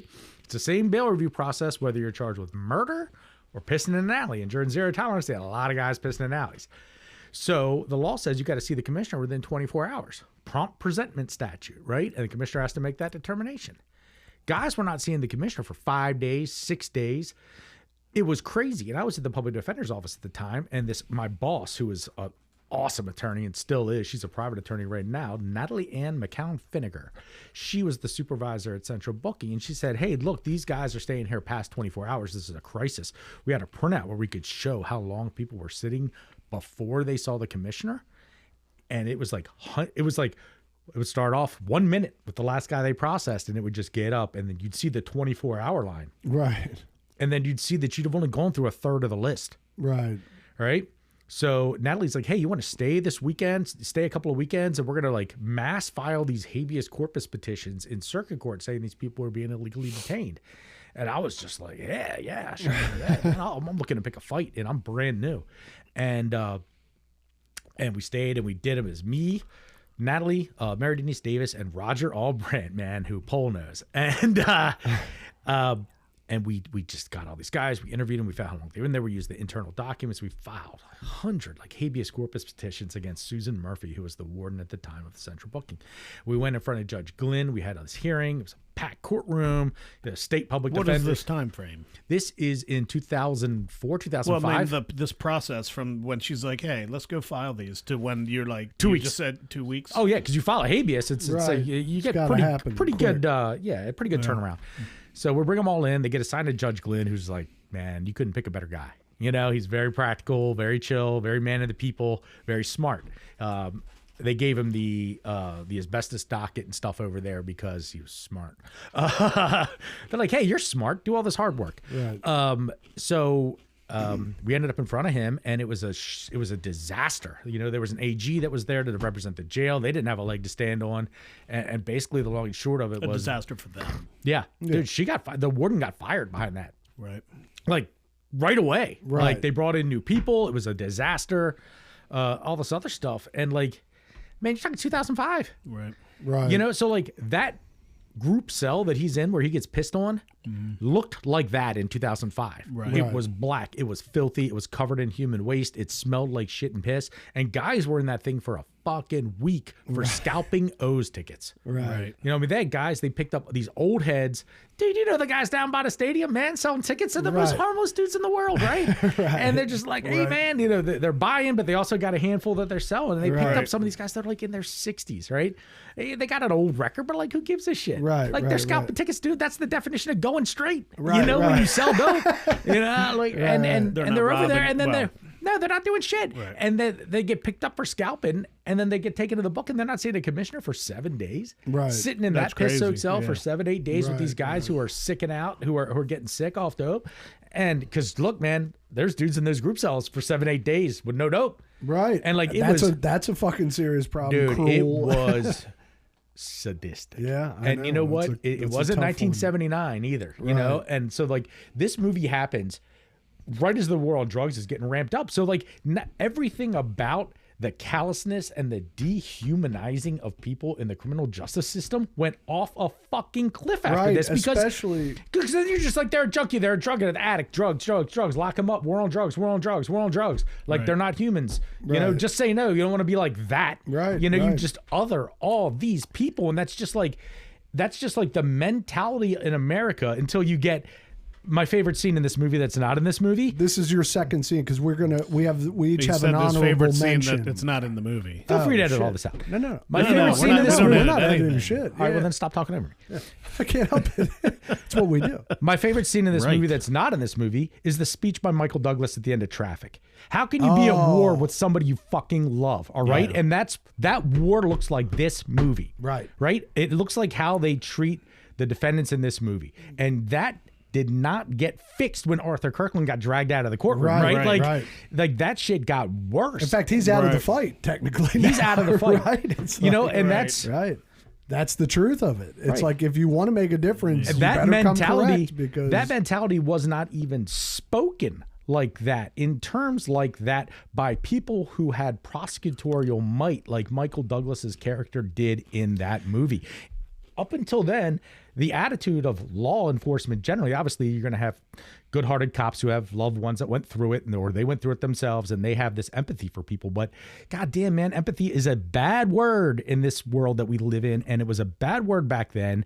Arthur is basically mocked for his empathy Right. by not just the judge asshole, but by his fellow attorney friends. Right. They're like, you're fucking nickel and dime, like, sob story cases that you have with these like trans they're like black- Arthur gets upset by this shit. yeah, like you know? Arthur cares. Haha, what an Right, asshole. sure, You know, and that's what hey man, that's what tore me up. Right. If you right. care, you will get torn up. Yeah, right. If a lawyer is disbarred, can they get back in? Yes. Well, Mike Davis, I'm glad that you brought up the many administrative remedies that the Attorney Grievance Commission has to deal with a disciplined attorney. we don't have to go into all of it right now. It's pretty quick. It's pretty short. You can either get basically a public reprimand where they say basically we hereby find that you have done this wrong. Don't do it again. Go to some classes, do it. You can get suspended for 30, 60, 90, 180 days, something like that. You can agree. There's a plea bargaining that goes on with this stuff too. You know, this is all lawyers. Right. And it's lawyers represented by lawyers, right? So it's even worse. If you have money, you can probably make some of it go away, right? If it's gotten this far, you're going to have to go in the hopper. I got you. Probably because of money money in some way some that way. you were disbarred. Right. I So guess that's true. or you can get indefinitely suspended, which leaves the window open, or you can get disbarred. If they use the D word and say disbarred, usually not coming back. Right. Unless it's for a criminal conviction that there's ways, Right. but it's real bad. rare. I meant to ask this because his favorite scene at the end was the disbarment. Right. I mean, So I meant to ask that all right, here. back Here we go. then. So it's still technically part of the current conversation. We're going to pay editor's choice on this one. So my second favorite scene that's not in the movie is That's a the very critical weird. That's a Josh category. Yeah, Keep that in right, mind. yeah. editor's Favorite choice. scene. Nobody's gonna figure it out. My second favorite scene that's not in the movie is so you go from the scene where he's talking to Lottie on Fed Hill.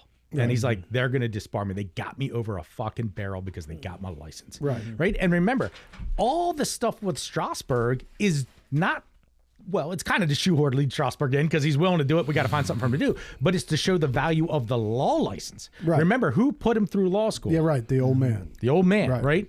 So that's the leverage on him with the committee. It's like, you're going to have to go in there, and he's kind of non-compos mentis at this point, but like that's the threat in general. Sure. That a guy like Kirkland would have to go and see Lee Strasberg and be like, Grandpa, you know how I went in the Coast Guard and you put me through law school and all this stuff? Guess what? I got fucking disbarred. Right? And like I threw it all away. I fucked it up. I wasn't man enough to accept what you had given me and taken it and excelled. I was a runt. I was a child among men. Right? And that's what Lee Strasberg's for. He's there to show the value of the license and the threat writ large, right? And then he's telling that to her. And obviously, there's a moment, and it may have been in the blink of an eye, like after the judge is like, I want to have another run at her, you know? But they don't even show it. They don't even show like a close up where he's like, you know, where he's talking with his eyebrows, you know, where he's doing the Alonzo Mourning thing on the meme on the bench where he's like, I'll get disbarred. Well, I'll get to fuck this guy. Well, you know, I won't be able to be a lawyer. Well, I'll probably get famous enough to maybe write a book. You know, he's just like, they don't show him agonize with it at all. There's no scene the night before where he's with her and they're eating Chinese food. Thank God, not another Chinese food scene, but and he's just like, you know what? Fuck being a lawyer, man. Fuck that. Yeah, right. You don't know what he's going to do. I renounce their leverage that they have over me. And once you do that, man, boy, you have a golden window while you're still a lawyer that you can do what you want. And they never show that. They never show. But it's definitely clear he went into the courtroom with that intention. Well, you don't know. You don't know. You see he's crying a little bit. It's like he's got a tear in his eye. I think he walked in knowing he was going to do that. Yeah. I think he walked in undecided on every level, but by walking in, he's going through the motions. And you can go through. Listen, man, let me tell you about this stuff. I have represented a guilty person before. All right. I have tried murders, jury trials, multiple, where guilt was never in doubt. All right. The state, every time I try a jury trial, it's because the state has failed to incentivize a plea. You understand? Yeah. It's your job to make me an offer my client will take. And if you fail at that job, we're picking 12. Now, sometimes I'm saying that when I have some young state's attorney who's like trying to make my guy do 90 days when this would be probation. I'll say, you're failing to incentivize a resolution of this matter. I use a bunch of big words and I sound cool. The other side of that spectrum is my guy's 52 years old. He's already done 15 years on a second-degree murder. He robs a commercial establishment with 4K video. It's him. They stop him 5 blocks away. He's got the bag with the $sign on it, the striped shirt and the little mask and the gun, right? He's on body cam, like getting tackled with all this stuff. They take him to headquarters, and he completely confesses, right? We get to court. He's 53 now. Offer from the state is life suspend all but 50. And this guy's been on dope for 30 years too, right? Like, or the offer is life. Like, you don't plea. If you plea in the state of Maryland, you have no appellate right. You can do a conditional plea sometimes, but, well, actually, a lot of times you can do conditional pleas, but that's not like having a full-blown trial and then throwing it off to appellate and say, look, I said objection a million times. You figure it out. Get this guy a new trial. So a lot of times you try cases you know you can't win. You go for it, you know, because why not? You know? But you go through the motions and you cross-examine every witness and you do your job and you say, hey, are you really sure? No, you're not, right? And then you get up and you argue the best points that point to the lack of reasonable doubt for your client. You look them in the eyes solemnly and you ask them to find your man not guilty, right? So this whole thing with like, oh, you're representing somebody you know is not guilty. Nobody gives a shit about that. I mean, there's all kinds of other calculations that go on whether or not to have a trial, all this other stuff. And sometimes, look, the failure to incentivize means that your guy says he ain't doing it, he ain't taking nothing. And the only way the state's going to incentivize a resolution is by saying we're throwing it all out, which they ain't going to do because they got somebody sitting in the courtroom who, has video of this shit happening. Right. So, it's all very weird. It's and a game. It's not as clear. Well, it's not necessarily a game. Like you don't always try cases to win. You try them because there's no incentive to plea. Right. Now, look, if I put 12 in a box, I'm trying to win. Right. But you tell your client beforehand, like, look, we're trying this case because the state has failed to incentivize a plea. You're going to be able to file these appeals. It's going to keep your case alive for years if we have a trial versus you have a plea. Right. Right. And you do that. It's horribly inconvenient for the attorney because I'm going to spend 10 days in trial, and a trial I know I'm going to lose. I've already been paid, Right. or I'm a public defender and I don't get a bonus for spending 2 weeks in trial, and I'm going to get all behind on all my other stuff. But you got to do it because it's the right thing to do. Right. All right. Well, that's just basically it. But to go back to the thing, they never show the audience where the lights, where the switch flips definitively. Like they don't hold your hand through that. I think that the switch flips for him when the judge says, you got to admit she's good looking or whatever. He says something to him when he comes in. Doesn't he? Doesn't the judge say some shit like, well, he shows if him I had the a picture. shot, no, he goes, I'll take another run at her. Or something like that. And using the word run does not imply consent. Right. Run is a specific aggressive he's just term. like, look, man, I did it, and there's nothing you can fucking do. And I think when he said that, that's when Arthur was like, fuck this guy. Nope. I think you're wrong. But I think he talks himself into it when he starts his opening statement. I got you. I think he's given his opening statement. He might ramp himself up there because the opening statement's fucking phenomenal. Yeah, he's given his opening statement because remember when he starts giving his opening statement, he's giving an opening statement that's a winner. Right. Like, look, it's word versus word. There's none of this. There's none of that. Like, I'm winning. Right. I'm winning. And then he catches himself winning. And he's like, I don't want to fucking win. Right. Fuck this guy. And going on the run. It's and the like, point where he's like, they're going to try and tell you that she's lying. But then he's like, why would she lie? Right. She did. Right. That's where. Right. He's like, I got your idea. character That's with- where he flips, and he's just like, they're going to say she lied. Why did she lie? Fuck her. She didn't lie. That's the point in which That's the point in which the closing statement changes right there. Why would she lie? Because what he's supposed to say with his lawyer hat on is, well, look at all this attention she's getting. Look at all this sympathy she's getting. Oh, she signed a book deal. Like that's where you would go into exposing the bias of the witness. Like how does this seemingly terrible situation really benefit them? And they're actually making out. Right. And he was ready to do it. Right. That's what he does. He's Kirkland. He was going to take a shit on her. But that's when he was just like, you know what? Like, whatever. He's just like, I'm just, it's basically just like, I agree with both. Well, that's what I'm saying. That's what he's basically just like, you know what? I hereby resign the practice of law and I'm going to go out on a high note. I think he's just like, you know what? I can't fucking do this. All right. Number 3. What's the best drop of wisdom or your favorite quote from the film? My favorite quote is, it's not a drop of, it's the introduction of Rayford after he fires the pistol, and he's like, need I remind you this is a court of law? Nice. Okay. So that is my favorite fucking quote by far. He also has that there's law and there's order. Right. And that's order. Right. But yeah. I thought that's what you were going to say. No, I love it's just the way because that's the comedy. That's the comedic. Right. Like, or the like, coming. That was going to be my lowball scene when he's like, Judge, and he's got a shotgun. He's sitting on a toilet with a shotgun in his mouth. He's right. He can't reach the trigger of the pull. He's trying to kill himself in the damn chambers. Yeah. Unbelievable. And the lunch.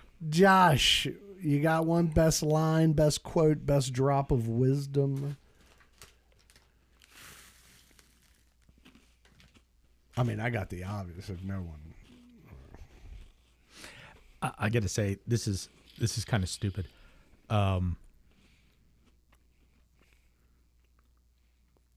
think the quote that means the most to me in this movie is the one that I said before makes me the angriest, which is the nickel and dime. Yeah. I think that is the biggest reveal of the prevailing attitude of everybody, almost everybody that operates in the criminal justice system, and you either start that way or you get made cynical, jaded into that jaded way. and Right. desensitized to the suffering of others, and you become that way.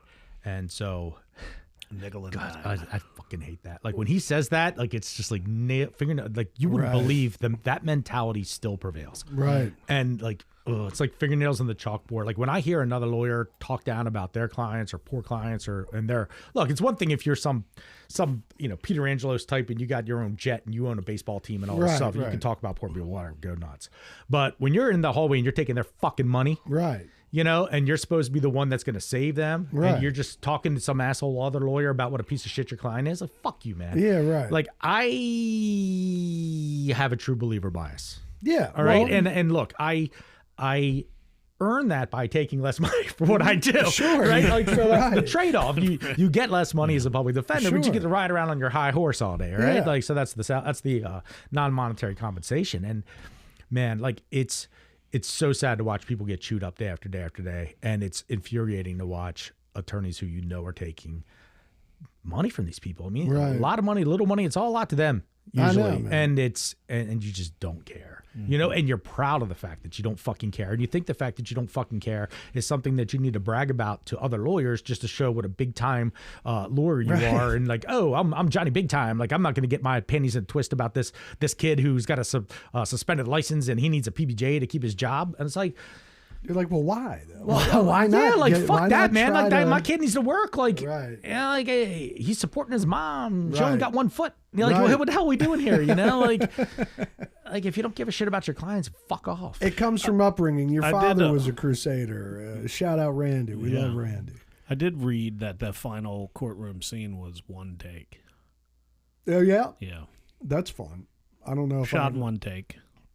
So my favorite. And Lee Strasberg, when you guys were talking about him, for those who don't know, I didn't know until I was kind of doing the background research that he was Al Pacino's actual acting coach. Yeah, he's a Teacher, legend. which is perfect that he was in the role he was in the film. Yep, it was very And real he was, life, if you will.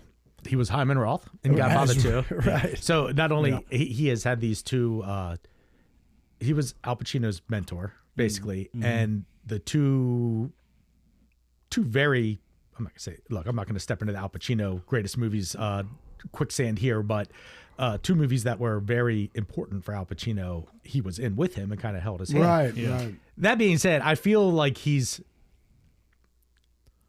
like, it almost feels like he's Hyman Roth, you know? Right. Like, Yeah. And Michael's, and instead of getting shot in the airport, like he just went senile and now Michael's the only one left. Like it's Right. Godfather 4. Right. Like these are the missing scenes from Godfather 3 Right. where he goes to the home and Hyman's like, Michael's joining the Marines. He's going to go fight the Nazis. Where are And my they're like, teeth? he's like, Hyman, I've been back from the war for years now. Right. It is a funny role, but to your point earlier, it does show what the one thread that they have over Arthur. You know what I mean? It does. It's like, yeah. Wow. There's these. Norman Jewison is an epic director, and there's these things that he uses that don't seem like, they might seem like these asides and these non sequiturs, but they all relate to things, you know, and it's like Tommy. All right, so Tommy's this kid and he's in this problem, and it's like, well, what role does he serve? All right, well, it shows that Arthur's emotionally involved in his cases and he cares, and this is the driver, it's the MacGuffin, like why Right. him and the judge can't get along and things like that. But like, that's not just it. Like, Tommy is the avatar for the viewer. Right. Like, I don't understand this system. I don't know what's going on. I'm getting brutalized. Like, Right. because that's Jewison's mission. Like, who's watching this movie? Right. His movie's not the made kid for that gets- judges. The kid that gets Right. shot. McCullough. like- Jeff. Jeff. Yeah, McCullough. Right. Right. Right. So he's the he's the role for you're the audience. Like, Right. he's the audience. He's the one who doesn't understand. He's Yeah. the outsider. And it's very obvious. He's like, well, I didn't do it. I need to be Right. released. What am I doing here? You know? No, like even Oh, yeah, Ralph's yeah, not the yeah. outsider. Because Right. remember, what's the most important thing? Remember, there's no fat in this movie. Right. All right. So what does he say about the kid? He was passing through town. Right. Right. Right. Right. Remember, like, he ain't one of us. Right. Like, because Ralph is in the jam. Right. All right. And Ralph dies, Right. but Ralph dies because Ralph knows the score. Right. Right. All right. And he knows he's Fucked. And McCullough is learning. Right. Yeah. He's in a real tough badly. way. Yeah, and ass kicked, he gets but raped. that's the audience, right? Which is the system. Yeah. Right. Yeah, but that's the audience. Like, I don't understand. Like, the audience doesn't understand. So you learn with Tommy and Jeff. God, I kill you. It's from Shawshank. Nice. Yeah. Right. Makes sense. Yeah. So you learn through him. Oh, this is how brutal it is. Right. And remember what happens to him, because how do you convey the importance to the audience? Oh, the character that represents you. He gets shot in the back with a high-powered rifle by a Baltimore City cop. That doesn't give a shit after he shoots him. Yeah, that like you can Absolutely. tell just right puts away. the- He's like, "Where are we getting drinks?" Right. He turns clear. And, he's and, bored. and Right. Pacino's He's bored. in the damn room going, Yes. don't you? You know, it's like. He stands up. So my favorite drop of wisdom, I'm going to use the most obvious.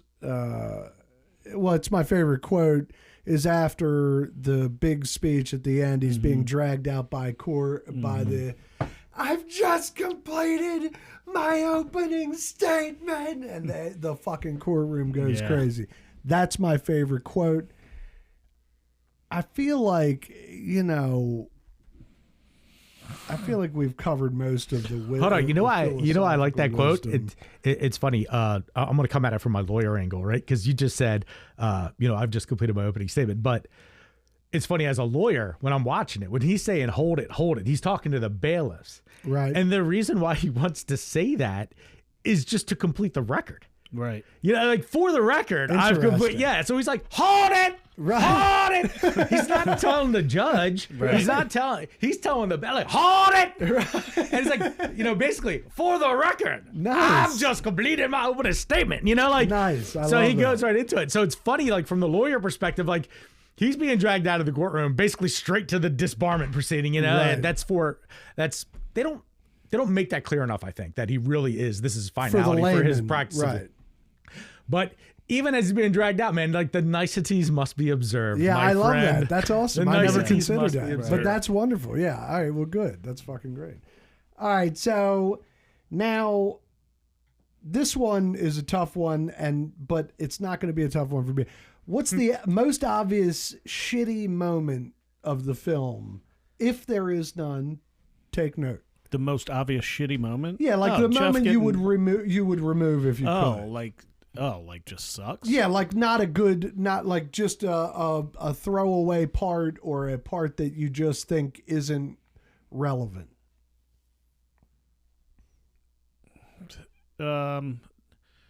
I guess the first scene where Pacino and the girl are eating dinner, talking.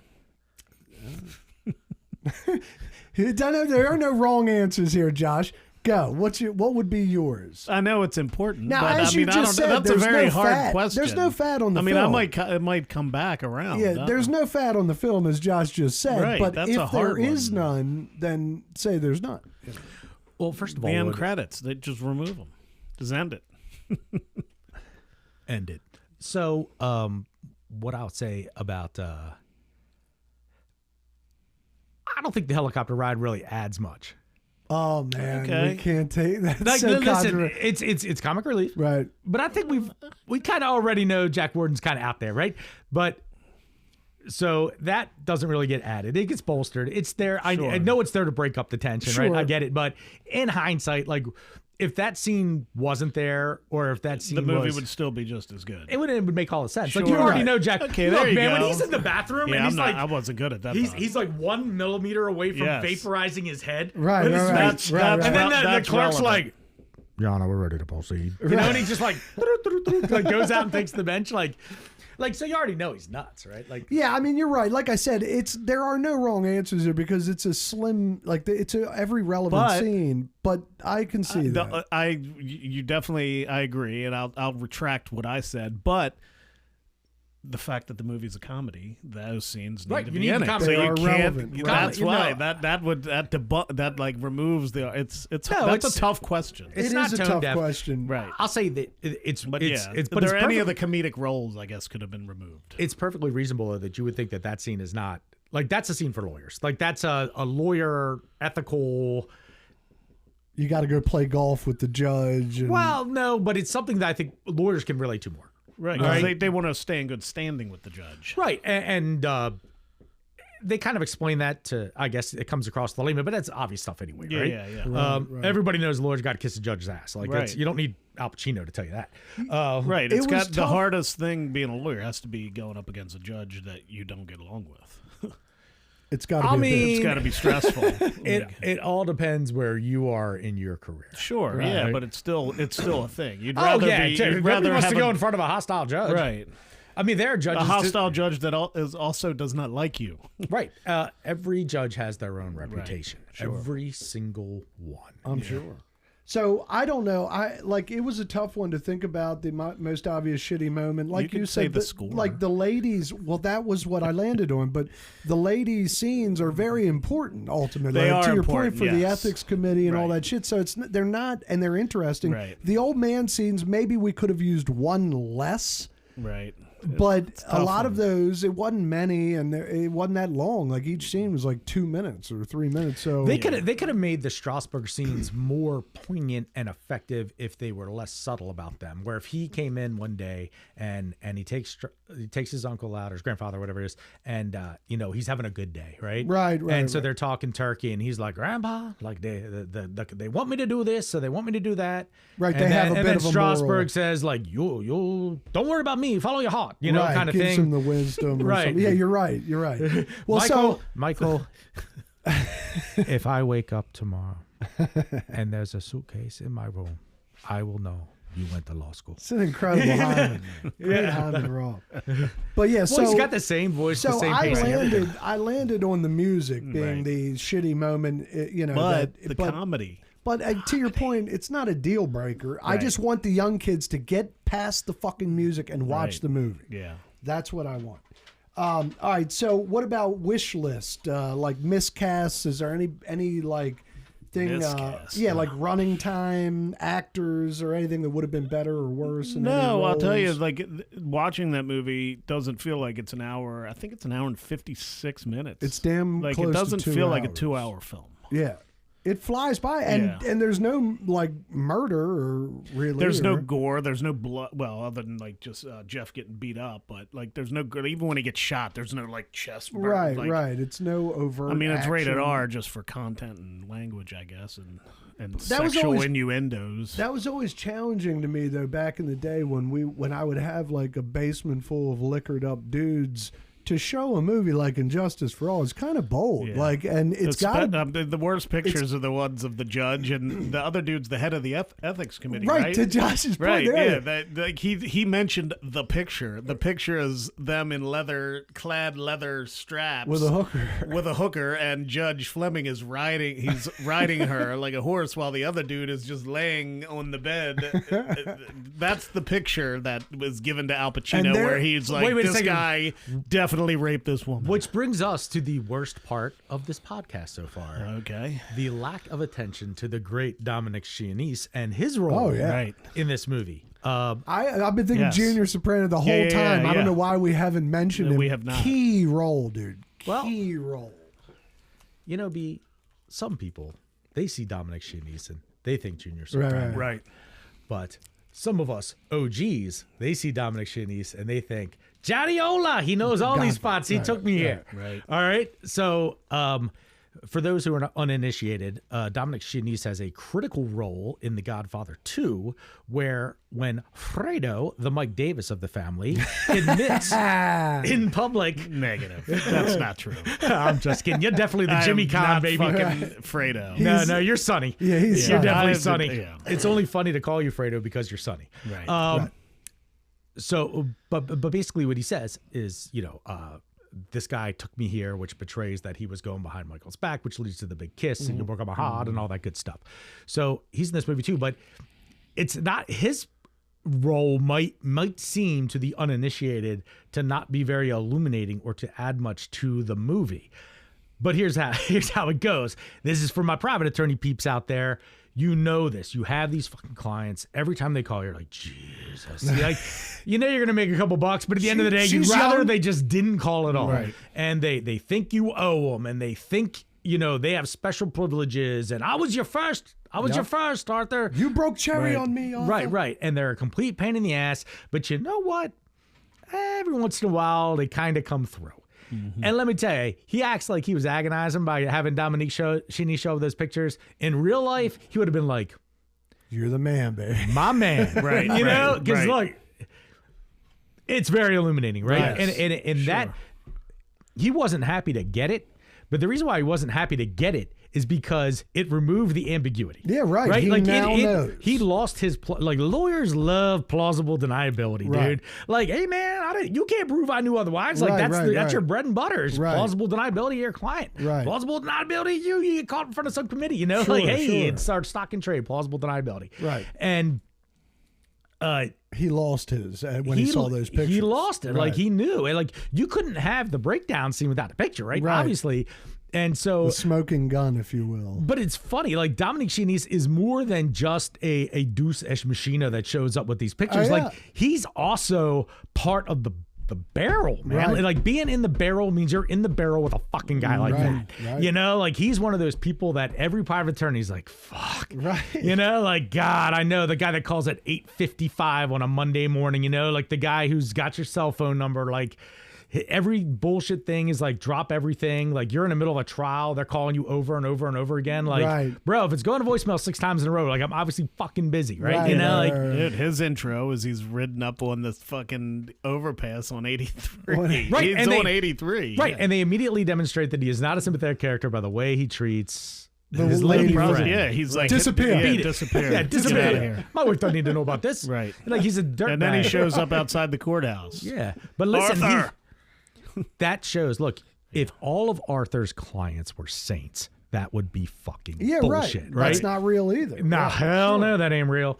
And so you got to be like, look, man, it ain't like you fight the good fight, man. Right. It never ends. It's like you have to. You can be a lawyer who fights the good fight, but that doesn't mean that every fight that you fight will be the good fight. Sure. You got to play in the filth. And sometimes. that's my favorite quote from this movie. That's a great fucking point, though, about Dominic. I forgot about, throughout this conversation, I'm like, oh, I got to mention him because, I mean, he's only in like 3 scenes. Like, you know, I think 3 scenes. They're great. Every scene he steals. And if you blink, show. you will not realize it's him. Right, and he's young. He looks like young, Larry but still a Sanders. full head of Larry gray hair David. and balding. He's not only imposing on Arthur, he's imposing on the whole movie. Absolutely. Like he feels like he's like Cousin Eddie. Right, Like he every knows- scene that he's in, he's just like kicking open the door and like if he was in the scene where like Arthur was talking to the judge, like he would just put his palms in like both their faces. Right. Like he doesn't give a fuck about anything. I like how he just showed up with those pictures. Like he knows on the street what's happening. He knows that, you know, it's like they don't talk about how he got the pictures, why he knows what's going on with Arthur he's just or like anything. It's fairly implied that this is big news. Right? Yeah, definitely. I guess that's true. At least locally. Right. But that's the other thing with these guys, these pain in the ass clients, man, where I say sometimes they come through for you because on his own initiative. Right. Knowing that Arthur, the bleeding Take heart. the pictures. Knowing that Arthur, if he said, hey, I can get something, Arthur would, Arthur Kirkland would say no, right? Right. He's the moral compass of the movie. Right. So he doesn't even ask him. Right. Right. So he just goes and does this on his own and then says, hey, I know I'm a pain in your ass, basically. So, it's not. Sometimes I show up with the good stuff, right? Right. And it's nice. It's basically the equivalent of getting like an edible arrangement, on your birthday from a pain in the ass client, but better. Right. But it's I love that. Can't have the movie without it, That's and fucking it also makes it more realistic that like, oh, I'm not just this magical fairy lawyer who only gets the wrongly, you're not Matlock, like fucking bullshit Matlock, Right. Bullshit. Don't talk bad about Matt. No, it's just this town that he lives in that has 365 murders, like 52 the new murders one a with year. Kathy Bates? I haven't watched it, but I got to tell you, it must be doing something right. Like there's multiple seasons. Yeah, like they say that. No, it's awesome. I've seen it. I was saying, I heard it was dynamite. Like, look, all legal shows suck because the legal world is horrible. It's like making a comedy about a slaughterhouse. Right. Doing a legal show that's like a comedy is seriously like making a comedy about a slaughterhouse that is designed to be viewed by pigs and you want them to laugh. Right, Okay? right. So like, hey, the criminal justice system, haha. Right. It's like, cool. Like, this is where all my friends go to be sodomized. Right, like And Boston murdered. Legal. Yeah, Boston okay. Legal's a prime example of that. Right. It'd be like if a cross between like a comedy and like Murder in the First. You know, it's But like, you like the new Matlock. yeah, it's fairly good It's for all right. stuff like that. I think it got nominated for all these awards. I mean, like, it is Kathy Bates. I mean, she's good, awesome. yeah. And she nails the like Matlock role. They're like, man, I like it because I'm aging into Matlockism myself. Right, here. right. It's- You know, as an attorney of a certain age, Right. you know, It's television for us. One reevaluates one's opinions on the on the benefits of Matlock. Right, and right. let me tell you, it's fun. Yeah, nice. All right, well, let's do closing thoughts. Woe Davis, you got anything to add or any? Yeah. Pacino turned down a film to take this role. Do you know what that film is? Would it be something I could guess? Like, Yes. Yes. And the actor that took that role won an Academy Award for it, and Pacino over Al Pacino's nomination for this film. oh shit. So 79. I mean, I don't think I can give more hints than that. Do you know the answer? Oh well, Yes. then it's got to Okay. be something with James Earl Jones. 'Cause you did No, I the think Conan. that's just the way he breathes. Conan too. So Al Pacino turned down a role to make this film, and the actor that took that role won the Academy Award over Al Pacino. 1979. Yes. I'm trying to think. I mean, I can give you one more hint. That No, will probably give it away. don't give him that last clue. I know what you're going to say, and it will give it away because Yes. it wasn't right. it wasn't the sea captain, right? I mean, I'm not. So just tell me when you give 79. up. I mean, I can't think. Is it Dustin Hoffman? I mean, There you go. Yeah, that was a Kramer hell of a versus guess. Kramer? Kramer versus Kramer. Yeah. Another lawyer movie. wow. He turned down a lawyer movie to make this lawyer movie. Wow. And lost the Academy Award to that actor. Well, who the took only thing I that could think role. of, I just remember 79, he would and get- I'm like, I it's knew he either would get to- 79 or 80 was Dustin Hoffman, but Right. I knew he would get to it. Wow, I didn't know that. The I other don't think I hint, knew that. The hint I was going to give him, Josh, was what? That it was another lawyer movie. That's what I was the gonna other say. hint? No, That's what I was going to say. It's another lawyer movie. I didn't know what you were going to say, but I know you, and I knew it would have been too much. So I tried to misdirect Lepo With by James Earl Jones. No, Yeah, I was what just. the fuck was that? That was fucked the me up. curveball, wild call curveball. Yeah, it the sounded other like curveball that. was making you think it was Roy Scheider by saying you can't say the sea captain. Well, that's why after you said that, I thought, Didn't It's Roy want it impressive. the And year just so before, year everybody's after? I don't know. clear, Brian did not look at his phone. He went through the brain files. yeah, it's my and head. came up with the answer, and I didn't give him the drop. Nah, he did If it. I He would have nailed it. just said it was also a lawyer movie, you would have probably got it instantly. I probably would have gotten that. Quicker. But Kramer versus I mean- Kramer, it's not like I'm a rewatch whore with that. No, no, but I no, saw no. it over my Sucks. life. And, Right. God, You that's know. a kind of movie you'll watch once and never Right, watch again. right. Yeah, I didn't also realize that Serpico was before this. Yeah, yeah. And Dog Godfather Day. 1 and 2, I knew. Dog Day Afternoon. Dog Day, definitely. He's way Yeah, younger than that's that. 73. No, Serpico was 73. Dog Day Afternoon was 75. Right. This was right around Godfather cruising. 74. Godfather 1 was 69. 72. 72. Mhm. So he was on a hell of a run in the 70s. man. It's wild. Yeah. He is, but this is the, he was He on his almost different goes- tracks, right? right. Like he's on his like strong silent type Michael Corleone, and then he's on his Dog Day because this is a Right. Dog Day movie, Right, you know, right, like right. where he's, And then Attica. And then he goes into like retirement for 5 years or something like that. Sea of Love was his comeback Right. movie. And then, that was Devil's 93 Advocate or was early in the 90s, too. 92. But when he came 95. back from that, Was it though, 95? Yeah. when he came back from that, he had 2 lanes, and then he was out for a while, and then he came back, and then he only had 1 lane, and Right. it was the fucking Injustice for All lane. Yeah. Like, I mean, he did Godfather 3, whatever, but as far as his roles, he had way less sitting in the corner quietly, just Mild-mannered, like right. Michael Corleone, just like acting with your face without like acting Right. with your eyebrows kind of Sure. thing, Yeah. and way more Yeah, Justice yelling for All and was pulling the it ramp up, baby. Yeah. She's got a great ass. Right, Yeah, right, like, right. well, you know, but just And like you got your head all up in it.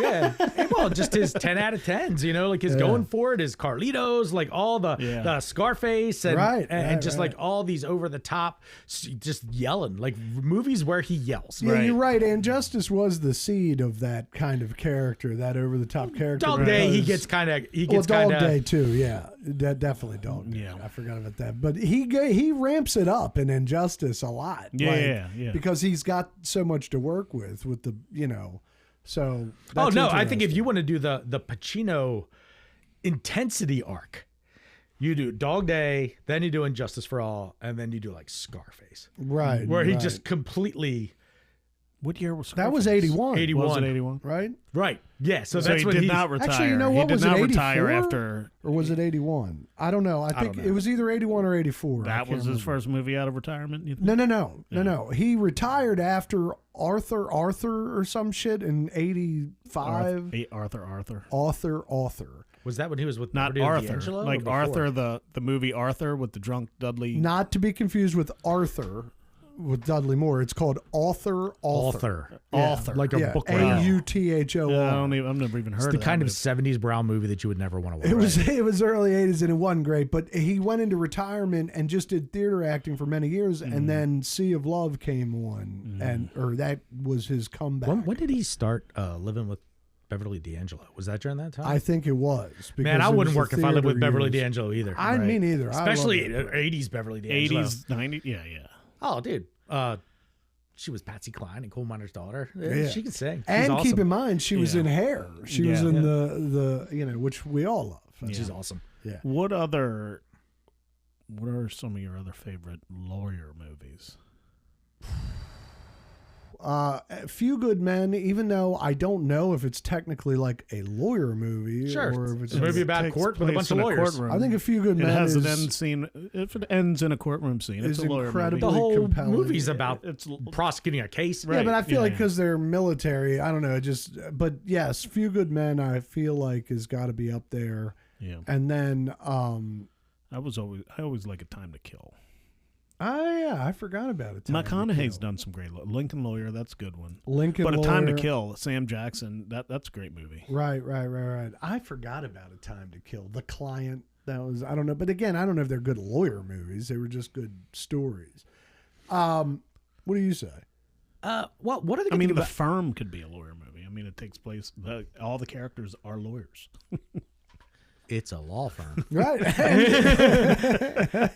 It's called The Firm. Well, I mean, the law is so crazy and so counterintuitive and so counter logical and all this stuff that it's a great for Palette. movies. And at the state level, laws are different city by city, county by county, state by state. Right. So you can make a movie, you're like, you say like, oh, is that realistic? And you're like, I don't know what the rules of procedure are in Wisconsin. You know, like, yeah, maybe you can just call up a judge and start yakking away. I don't know, like Right. weirdos right. up there. So there's Yeah. right. And you so there's can- this plausible, like you have this big gray area of procedure and stuff to deal with. It's not Right. like, hey, there's only one way to do this. Right. And you have to be dogmatic about it. You can I present forgot- all this drama. It's a perfect venue for drama. Yeah. Because I mean, look, or the- My Cousin Vinny. Liar, Liar. Liar. Great, Right. great courtroom film. Right. oh yeah. I mean, it's look. The justice system that we have is trash, but it is the alternative is vigilantism. Right. And All right. that won't so work either. in civil and criminal. Right. Right. All right. Like show me somebody who's like, oh, I'm getting sued because I got in a car accident. It's like, would you rather have that person just show up with like 6 of their cousins at 4 a.m. and beat it out of you? Yeah. Right. You know, like, because Right. that's what we have if we don't have lawsuits, right? Right. And the same thing for criminal. Like, hey, you know, my buddy got 6 months for shoplifting. That's bullshit. It's like, well, he could have just cut off his hand, Right. You know, like at the shop, you know, like, Yeah. so Right. look, it's better than vigilantism, barely. Right. But it's, It ain't and perfect. dude, it's brutal. It's emotional. It's violent. It's all the things that we like in storytelling. So And it's you just- need to watch this movie if you're from the area. If you just need to watch this movie. If you listen to this episode and don't watch this movie afterwards, then we should just stop. Right, I think we're gonna I break think we up. sold it pretty good. Right, we're gonna break up. But the fact is that it's more prescient now than ever. other than the music. And I disagree, though. I know. But please do us a favor and watch the movie. I Go do ahead. think since Josh is a guest and this is an episode, Yes, it is. he should still get the movie question. Even though because we're talking about a movie, we still need to know his answer. Oh yeah. All right, Josh. What? Give me. I'm like, what's? This the movie? this could go on for another hour or two. No, it's Wheels like simple. mother. So He is a guest, give and we me ask all your our guests top this question. 3 films, if you had. Because I'm not sure I know the answer to this question. Wait, top 3 films, cross Like- genres. Okay, All- hold on. it could be, I mean, I know you're not going to resort to the TV shows like some of our guests have because they don't really watch movies, but Like I don't if know. you I don't were know if I know the dying- answer. Like your Desert Island 3 Desert films. Island style. So what movie can I watch over and over again and not have it get old? Correct. Yeah, that's a good way. I don't know if we've ever described it that way. We usually just say favorite or top 3. Yeah, I Desert say Island Desert Island, films. which means you have I think to, that would you're be the gonna best. watch it. Desert Island films. That Yeah. sums it up. Look, let's keep it on topic. Yeah. I'm going to do 25 years without parole in a federal penitentiary. Right. I will have a DVD player in my cell. Rules allow 3 DVDs. There you go. All right. Which one am I going to be with for 25 years? Easiest one right off the break. Number 1, Pee-wee's Big Adventure. You can watch that movie over and over again. Awesome, dude. That's such a Josh That is answer. Like, fantastic. But I don't disagree. Yeah, It's no. a great fucking entertaining it's movie. got everything you need. Large And- Marge scared me shitless Me when I too. first saw that movie. It was one of the, like, everybody's got the list of like the 10 VHS movies that you owned. I got that for Christmas, like, I don't know, 2 years after it Yep. came out. And I've seen that movie more than I've seen any other movie on earth, which Right. Is a lot. Dude, I know you believe me. There's a meme. I saw a meme recently. Memes just crack me up, especially when it's like Pee Wee Herman was a real dude. God damn it, what the hell's the name of the dude? Paul Rubens? No, the fat kid that stole the bike and the character's Yeah, name is Piggy. The hell was his Yeah, character's the name? heavyset guy. Pork. No. not Porkins. Piggy. No. Piggy. No. Anyway, like dude stole his bike. Pee Wee showed up to his house and tried to drown him in his own bath. Right. It's dark. Francis. Right. And then Pee Wee knowingly allowed Francis to eject himself hundreds of feet in the air, which no doubt resulted in the death of Francis at the end of the Right. movie. Which Like, means that guy he's died. He died. Right, Like, all Pee Wee for- straight all for Pee Wee stealing straight his bike. Hung back and let that dude die for stealing his bike. And Yeah, that was it was after awesome. he got the bike back. Dude, you don't mess with that guy. Right. Dude, any man whose house looks like that will kill you. Yeah, incredible. Good pick. All right, That so is that's a number great 1. pick. God damn.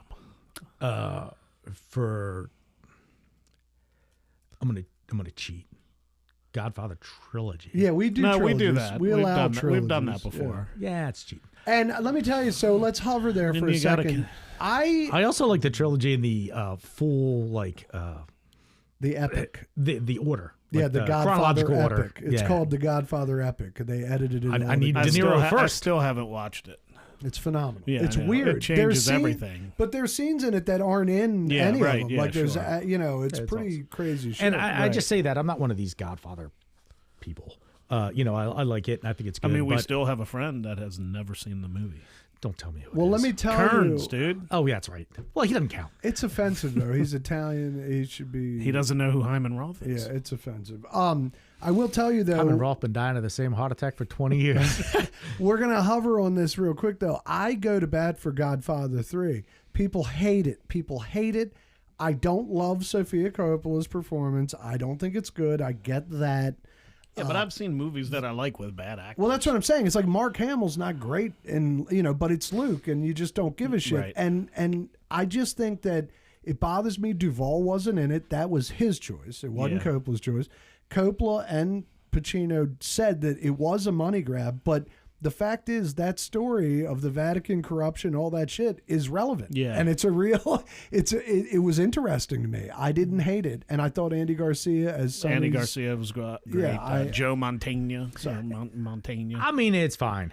For me personally, the only scene that matters is the last scene where he takes off his sunglasses and he dies Yeah, of old age. Yeah. Net free. right. Like yeah, they that's never fucking yeah, got. definitely. Right, In but- in old Italy or whatever. I Yeah, think wherever he right. wherever he I think wanted to was- be. Right. You know, that's awesome. the rest of it, it's just like, hey, this is what it's like being me, like going to work and dealing with this bullshit every day. Like, Right. I get it. The only part, like, I would just love to have that old man scene tagged right on the end of the of number 2. Right. You know, where it's like he does this, and then boom, cut right to him as an old man. Hey, guess what? Worked out for me. Okay, good. Yeah. I go to bat for part 3 always. Yeah. All right, so give me your third pick.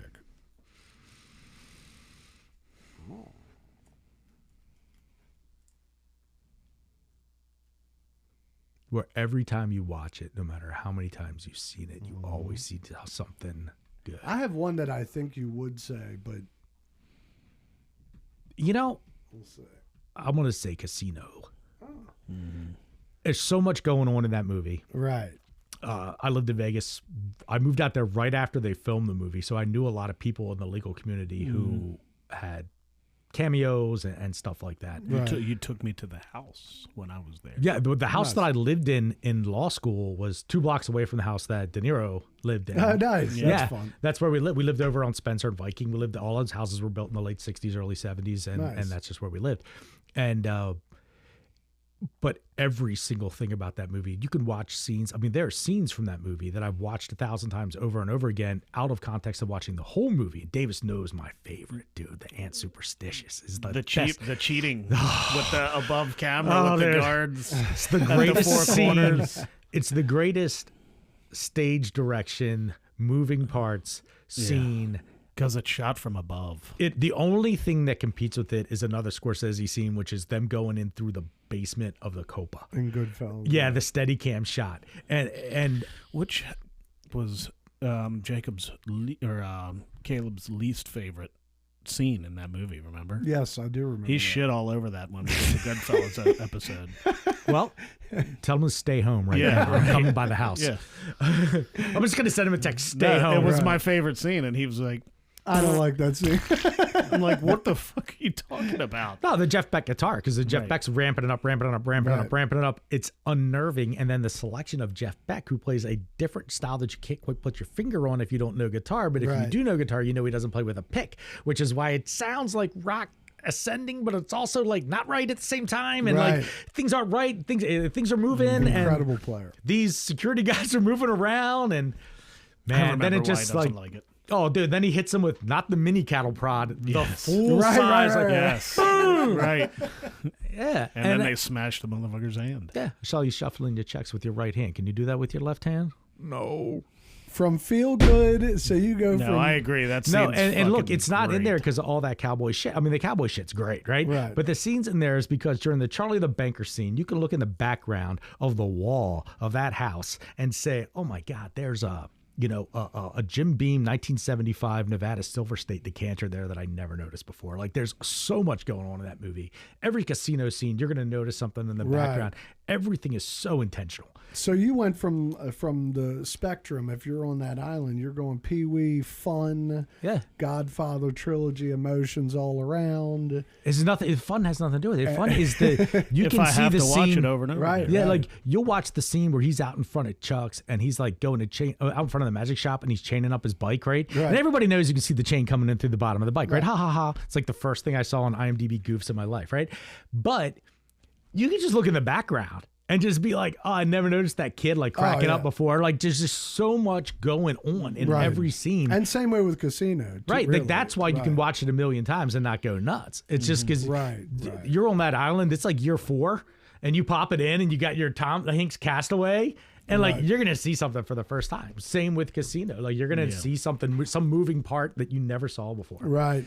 Well, this has been fun as shit. Yeah. Josh, I love you, baby. I appreciate you. And November 22nd, 2 days from now, is Chris Schaefer's holiday party at the Baltimore Streetcar Museum. So you got 2 days to get tickets to get there. Sharp Dressed Man. Sharp Dressed Man, what did I Right. say? Well, you said Chris Schaefer, but you just Chris didn't say Schaefer's holiday party for Sharp Dressed Man, Baltimore Streetcar Museum. Get tickets. it. Get tickets. And we appreciate you. We're going to do a couple more Sanity Cinemas soon. And we appreciate you. Watch Injustice for All. Stay sane, Baltimore. I heard there was a gift bag.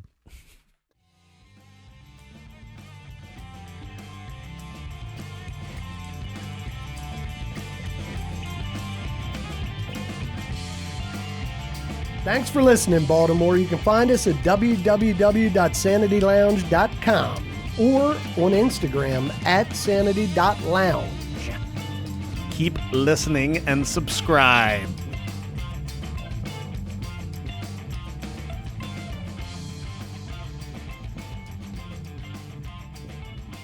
Stay sane, Baltimore.